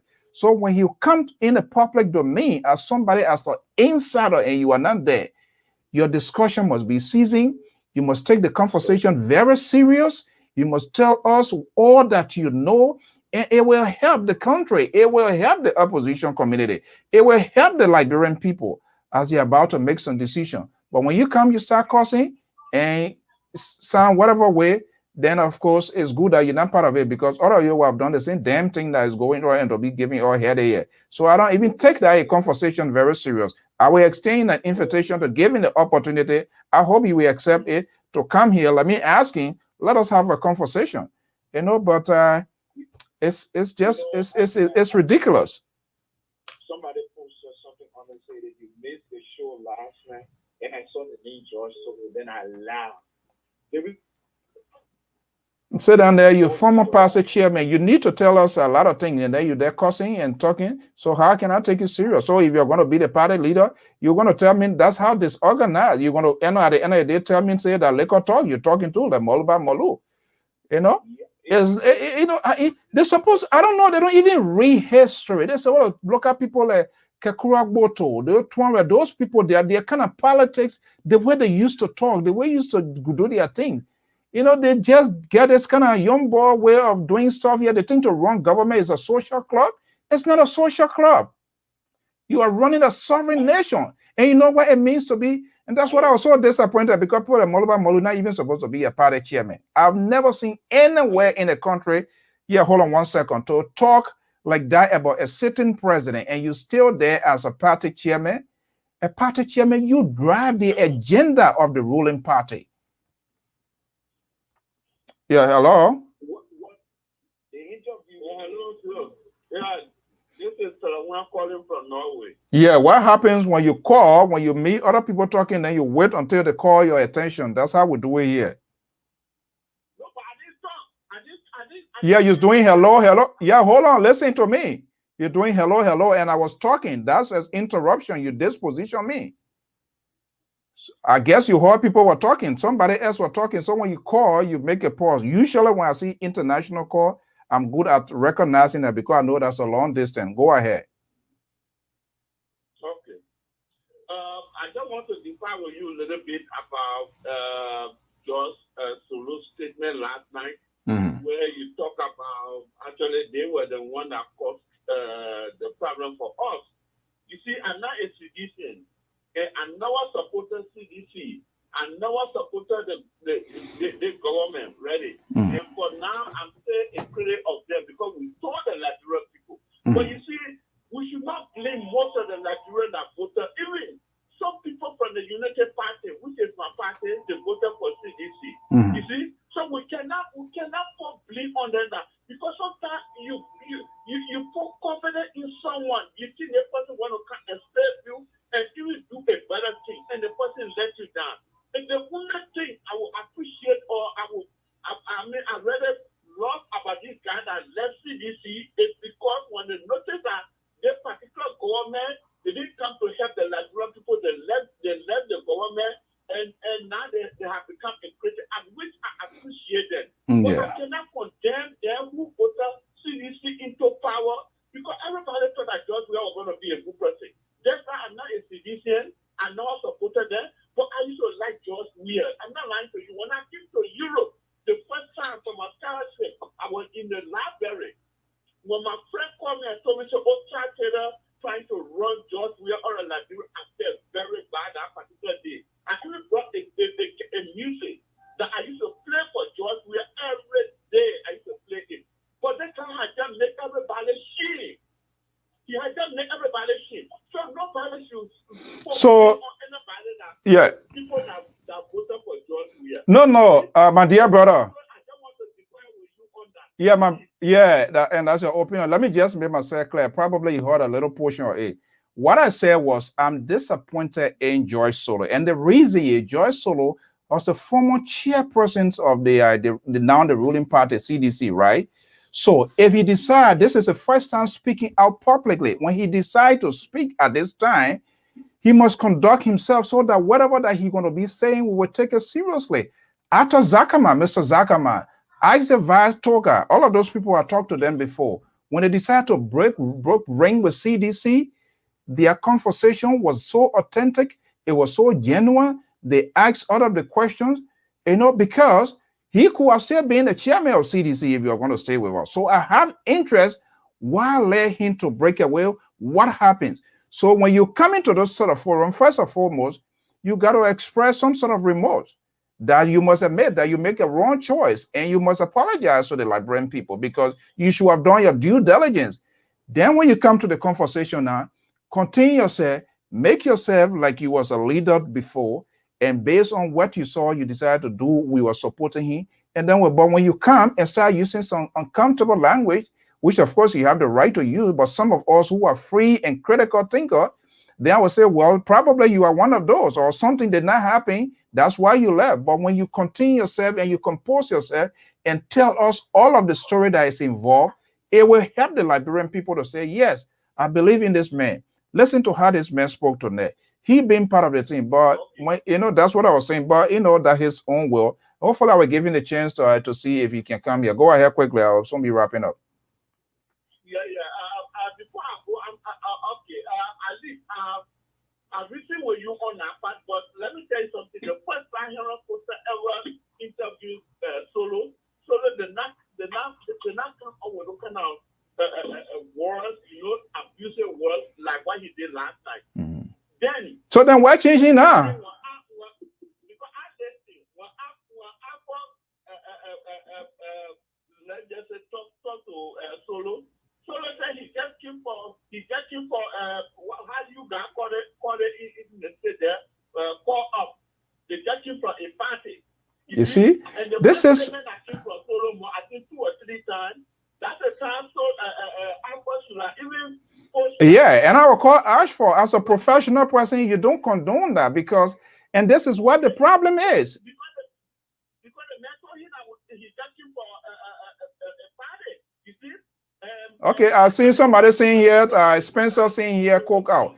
You see how irresponsible our leaders can be? You as a former party chairman, they call you for an interview, which means they assume that they can get a lot of information as to how our country going.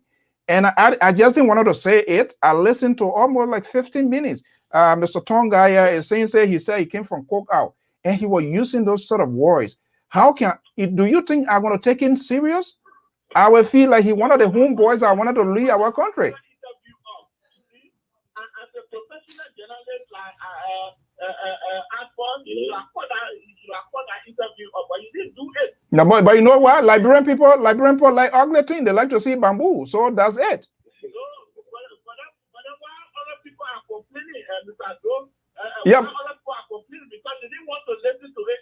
As you said, you didn't want to even hear some of what that, but you listen to it. Anyway, you listen to it. I listened to almost like 15. By the time I got there, the things were coming out like, no, this can't be Joyce Solo. And why we ask for even allow that? Just before I go about 2 seconds, I just want to say that what really happened to our brothers in Liberia, they killing, right? They have to stop. They have to stop because those people have children. How the children going to see about? They have to stop. Politics doesn't go that far. You see? Well, you just destroy other people's life for what? You know? They have to stop. Man, this thing. All right. Thank you so much. All right. Thank you so much. Okay. All right, Gerald, let me have the 817 number and then you can make your last comment before we go. 817, sorry so much. He was calling from Norway, I believe. 7145. Are you there? Yes, I'm here. Okay. Go ahead, buddy. Brother, so it is so disheartening when you hear your president speak out of tune. And I call it out of tune. You know, and why he want to be like another Donald Trump for us, man? Come on. Yeah. So the thing that is happening in Liberia right now is about the same thing that happened in Liberia prior to the war. Where people bodies are being found all over Monrovia. Right. And that resulted into chaos. We got to stop thinking about life as this. Politics is about opinion.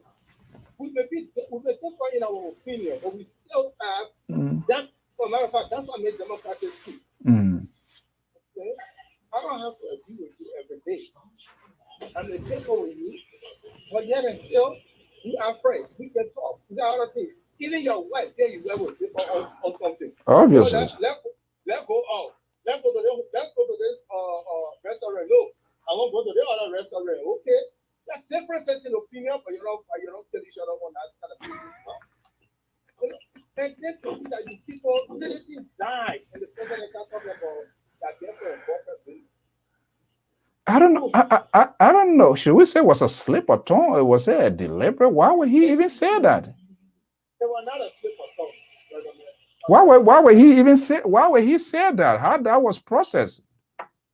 Well, the thing about it is, you first and foremost need to realize that you need to tenacity. Yeah, I don't know. That's what you need to do. Because I think he was pressure to speak because people calling him, people calling him silent, people saying that he's not talking. I know, yeah, and I'll call you off. One of the things he said, I think it was in that same thing. People say I can't speak, but when I speak again, then they say I stay long. If I speak short again, I don't speak. So it's not just about speaking, but what you utter, what you put out, that what matters. It's not just only you should speak. Anybody can speak. But when you, as a leader, when you throw something out, it must be peaceful. People must be at peace. People must be reassured. That's what we are saying. That's just, it's not just all about speaking. Anybody can speak. Okay, my man. Thank you so much. Our brother needs to wake up. Before I leave, let me say this. Mm. Let him start that survey of calling for the United States to send people to the United States. That is still murder case that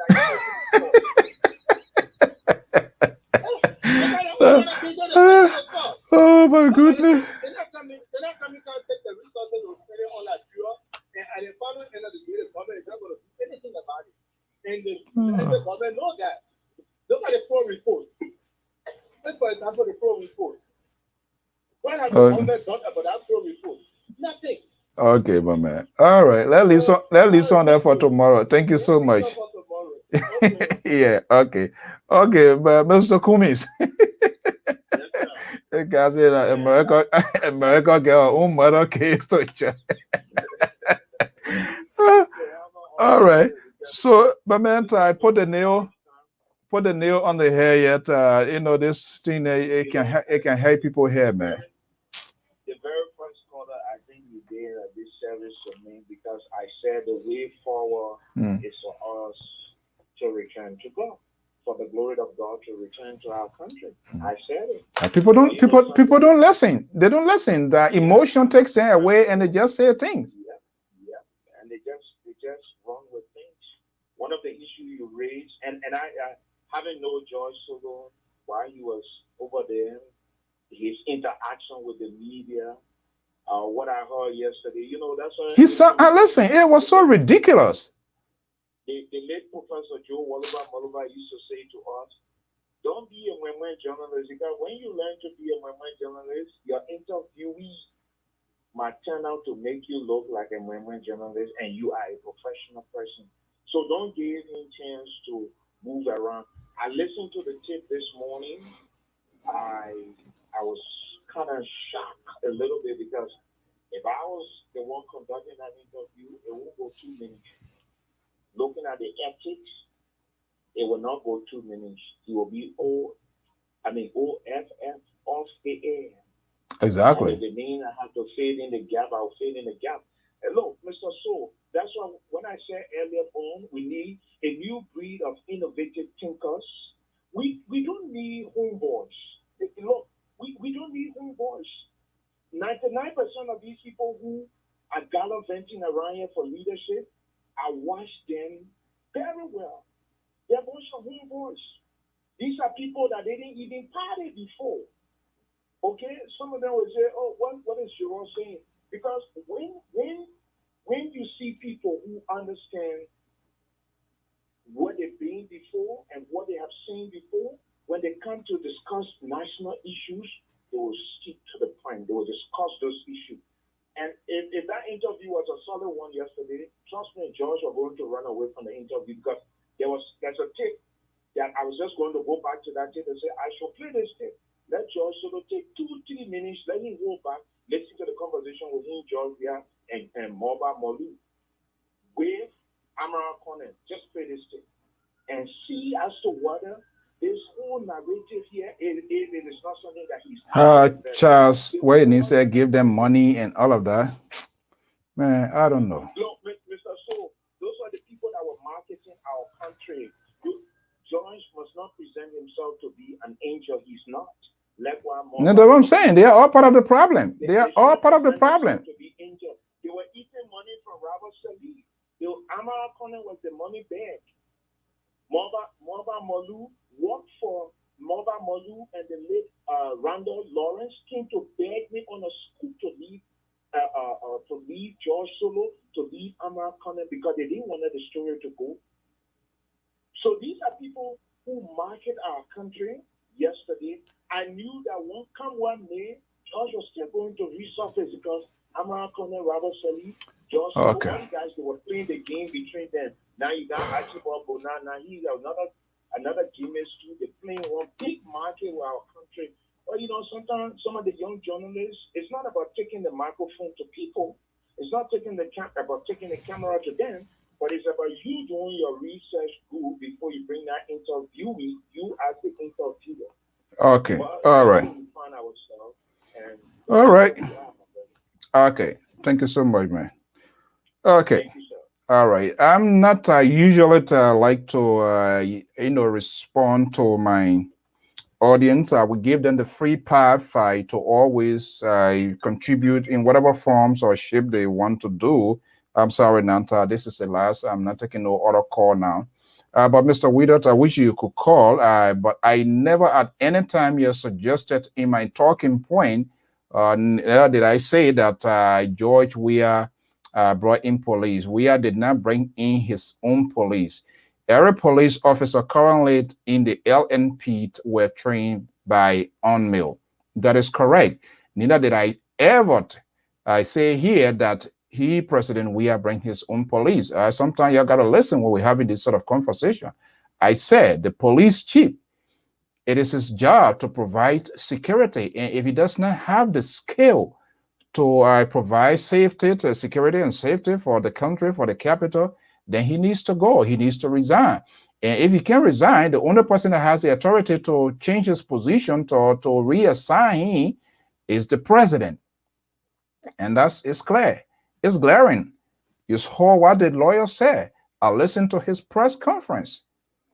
Yeah, we are. A senior government official was killed in cold blood, and we have not heard anything. How long should it go? We have not even get a first hint as to who is the prime suspect and whatever information that the police now has in your possession to make available to the president. So I did not say George Weah brought in police. No, that was not my argument. I've never mentioned that here. I've never said it. Go back to the tape.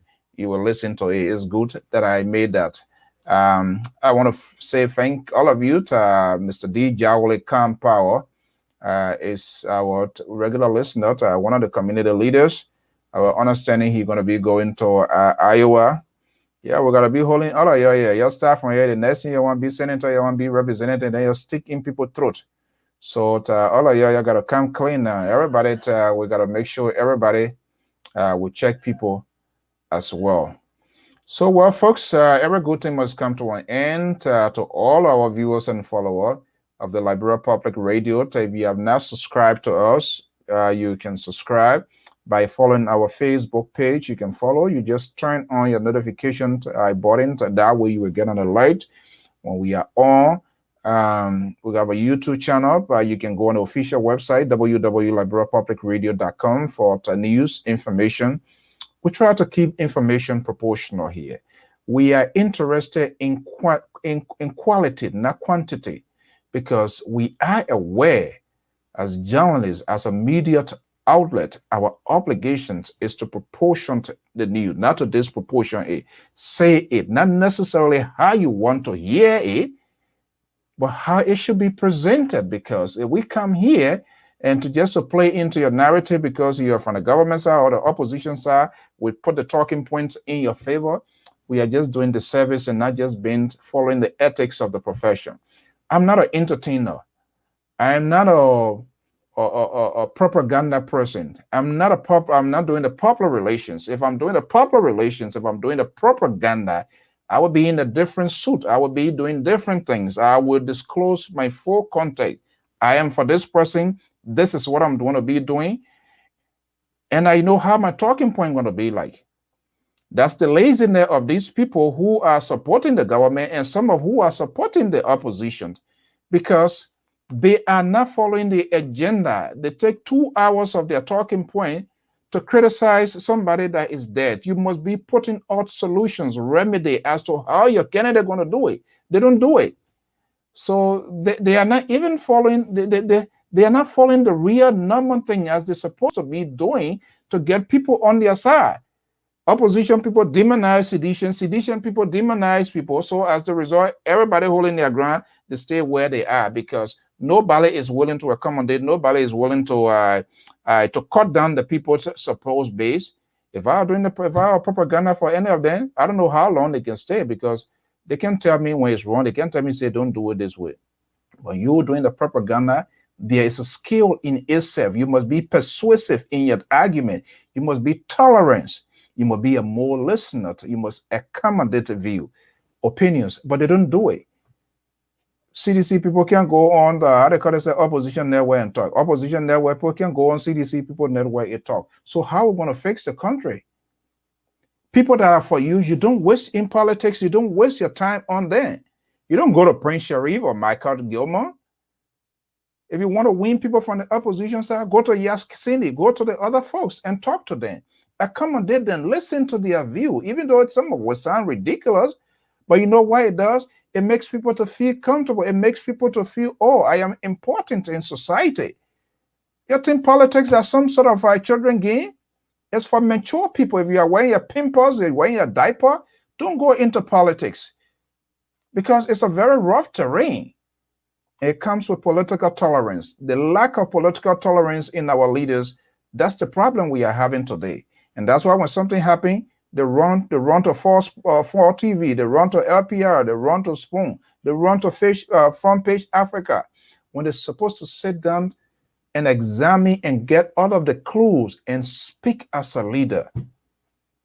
That's why you do when you are a leader. But our people, and we the follower, we are part of this problem. Nobody want to listen to anything good. You either come and curse Abraham Darrell Dillon, then you're the right man. You either curse the president, then you're the right man. I would not like to get myself in that sort of position.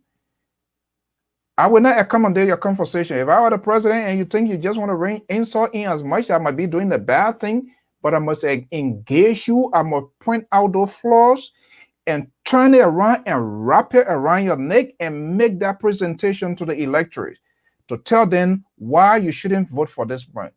But some of those people, they can have a good talking point, but the presentations of their talking point scares the people away. It make them don't take them serious. Like what we're talking about George Solo. I listened to a little portion of it. 15, 20 minutes, and that's sufficient as a professional person. Like what Spencer said, supposing that statement is true, that he from a coke out, and you are former chairman of now the major opposition party, that is a ruling party with all of this turmoil, I would say that is ongoing, and you decided to face a microphone, and you first of all alluded that you're from a coke out, and listen to his tone, I feel that he was not abnormal. Then he's supposed to be aware of that people worldwide will be listening. I will be listening because I want to know much deeper. Why? Because he was a close confidant of this guy. And then when you come to be insulting, to be cursing and be doing like that, and you want me to take you serious, then I would consider you as one of the vagabonds who was purposed to also loot the country. So if you are even part of that, you will do no different than what the other people are doing. And I would say that you are in desperation, so you are hurt because you are not part of the Budweiser gang right now. And so that's why you are speaking the way you are speaking. But when you listen to Asa Vatoka, when you listen to Mr. Atok Zakaman, reason why they left CDC, and their remorse express give you a clue that they are leader, even though they made a wrong decision, but they alluded to it, they express it, they apologize of their wrong decision, and we accept that. I just can't talk and I can't throw your red meat for me to listen to it. I don't have time for that bullshit. These are the people. That's why when you're supporting somebody, you have to know all. Do your due diligence. This is the same problem with our lawmakers. And we are the citizenry. We must hold ourselves responsible. We're quick to be enticed with something. The little thing just trickle you, then you don't even investigate who that person is. Whole day you're supporting your people, you're paying money for whatever reason, you don't ask them for accountability. You're raising another unknown alligators. We raise enough, it's eating us, it's eating the fabric of our nation. You're still trying to raise more crocodile. And we got to tell you got to stop this time around. We have to do it. In as much these people, their policy is bad, we also need to verify, to authenticate these people who want to be leader for our country. Until we, the civilian, get the courage, the electors get the courage, supporters have the courage to question their political leaders, to question people that they believe in, the authenticity, the love for the country that they are bringing to the table. Other than that, we all are part of it. You also facilitate what is ongoing because you did not make good choice. You did not make informed decision. You did not do your due diligence. How you are supporting it because you saw your brother, you saw your sister, you saw cousin say, I'm with a person. You never ask question. You decide to go and support too. And you give your vote. You get us to be in this, whatever we are facing now. So you are part of the problem. If you witness a crime scene, if you saw a crime being committed and you did not report that crime, you are also a chief facilitator of the crime that is being committed.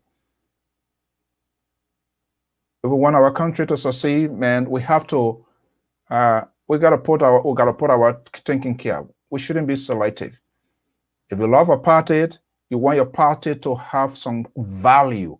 You want your party to have some principles.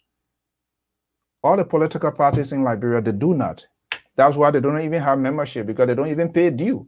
So anybody leave from party anytime, any hour, and go to any party, from Rainbow to CDC, from CDC to CPP, from CPP to OPP, from OPP to this one, and on and on and on. I go in, I come out anytime. But if you are committed, if you are paying a due, you will stay there.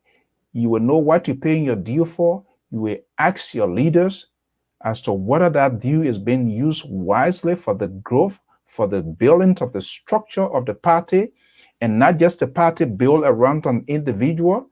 We have gone down this route before. Where is TWP? Where is NDPL? Where is NPP? CDC is going through that path because this institution, they did not structure it. They didn't build it as an institution. It was done on a short term. And so there was no long-term goal. Now CDC is not training anybody now to be the next phase after George Weah. Because even they try that, there will be a person, oh, this person wants to overthrow George Weah. Samuel Doe NDPL did it. Where is NDPL? Samuel Doe died, NDPL died premature death. Charles Taylor, what happens? NPP is no longer existing. They have to accommodate to be part of the ruling establishment. Who is now that you can tell me is the new face for CDC? Helen Johnson Sirleaf, Unity Party was going. Who did Helen Johnson Sirleaf put forward as the face of Unity Party? Considering her age, considering she was going to retirement, she left the party into turmoil. You don't ask these critical questions. And you expect your country to prosper, and you expect, because what? It is politicians that govern the country. They are the one. All decisions are political decisions. So the wrong choices, the wrong decisions we made as a people is what catching up with us. We raise our own alligator, and the alligator now is eating her own children. Just what cat does. When it go around, when it can't see anything, it take its own baby because it can born another baby. Until our thinking care and we can learn to process something good. And then not every information you process, you contain it, because we contain bad information that we process. Consider some of these things that come to you as just an entertainment to get you stress-free. But you listen to those bad things, you take in them, you contain them, and you act on them. We don't create conspiracy theory. I'm very, very much absurd about the killings and what is going on. But I want the right thing to be done. I will not create a suspicions, a second suspicions without having the facts to say, oh, this is the person who do it. I can have an apprehensions. I can have a concern, people that were within that area. I think enough much should be done to ask those people what they know about, what they knew about, how did it happen, what did they see, what they think their suspicions. Those are the questions they're supposed to ask them. And I feel the police is very going slow. The government is acting slow. And this is why ordinary Liberians are frustrated, for which they are indicting the government. And they have all reason to do that, because the government is not coming forth.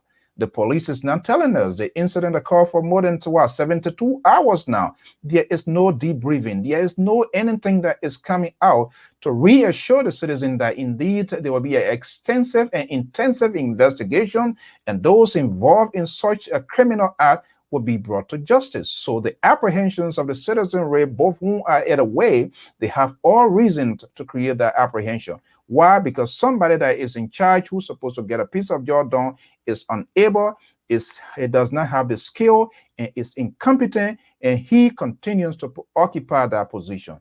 And I think in order to enhance, we make recommendation here is at the volitions of the government to accept our recommendation. If the president mean well, I think the Minister of Justice, the police director is under the supervisions of the Minister of Justice. These people, it is glaring, it is vividly seen that they are unable to govern and maintain the security of the state. And so if investigators to come to start fresh, you need to have new faces there. The Minister of Justice needs to go. Councilor Musa Frank D needs to go. Police Director Patrick Suru needs to go. I listened to him. He's not competent. He's unable to represent my country as police chief. It's a very critical position. It's a very volatile position that will represent the country in good and bad times. And as such, we need people who are up to the task to represent the country. I think the president should start with those people and they have to go. Well, folks, on this date, we want to wrap it up here. It will sound so harsh here is because of what is going on in our country. We have nothing against for anybody. Our principal reason here at LPR, part of our job is to protect the citizenry. Those are the elements of journalism. We are not for the government. We are not against the government. We are not for the opposition. We are not against the opposition. One of the core 5 basic elements of this field is to protect the citizenry. The citizen looks up to us to give them news, information as it is. We don't add, we don't subtract, we don't disproportionate news. With proportional news, we like to hear from both sides. Our invitation is still out to Director Moses Carter of the Deputy Police Director for Public Affairs at the Liberian National Police to grant us an invitation, to grant us the permission to have a conversation with him. Until then, I'm Alphonso Zean, so have a pleasant evening. Hallelujah to my King. Hallelujah to my Father. Hallelujah to my Jesus. I bow before the throne. When I look at all the wonder and I see all the creation, the beauty of the universe, you never change. You never lie. You never change. You never change. Hallelujah to my Jesus. Hallelujah. Hallelujah. Hallelujah. Hey, hey. Hallelujah. Hey. Hallelujah.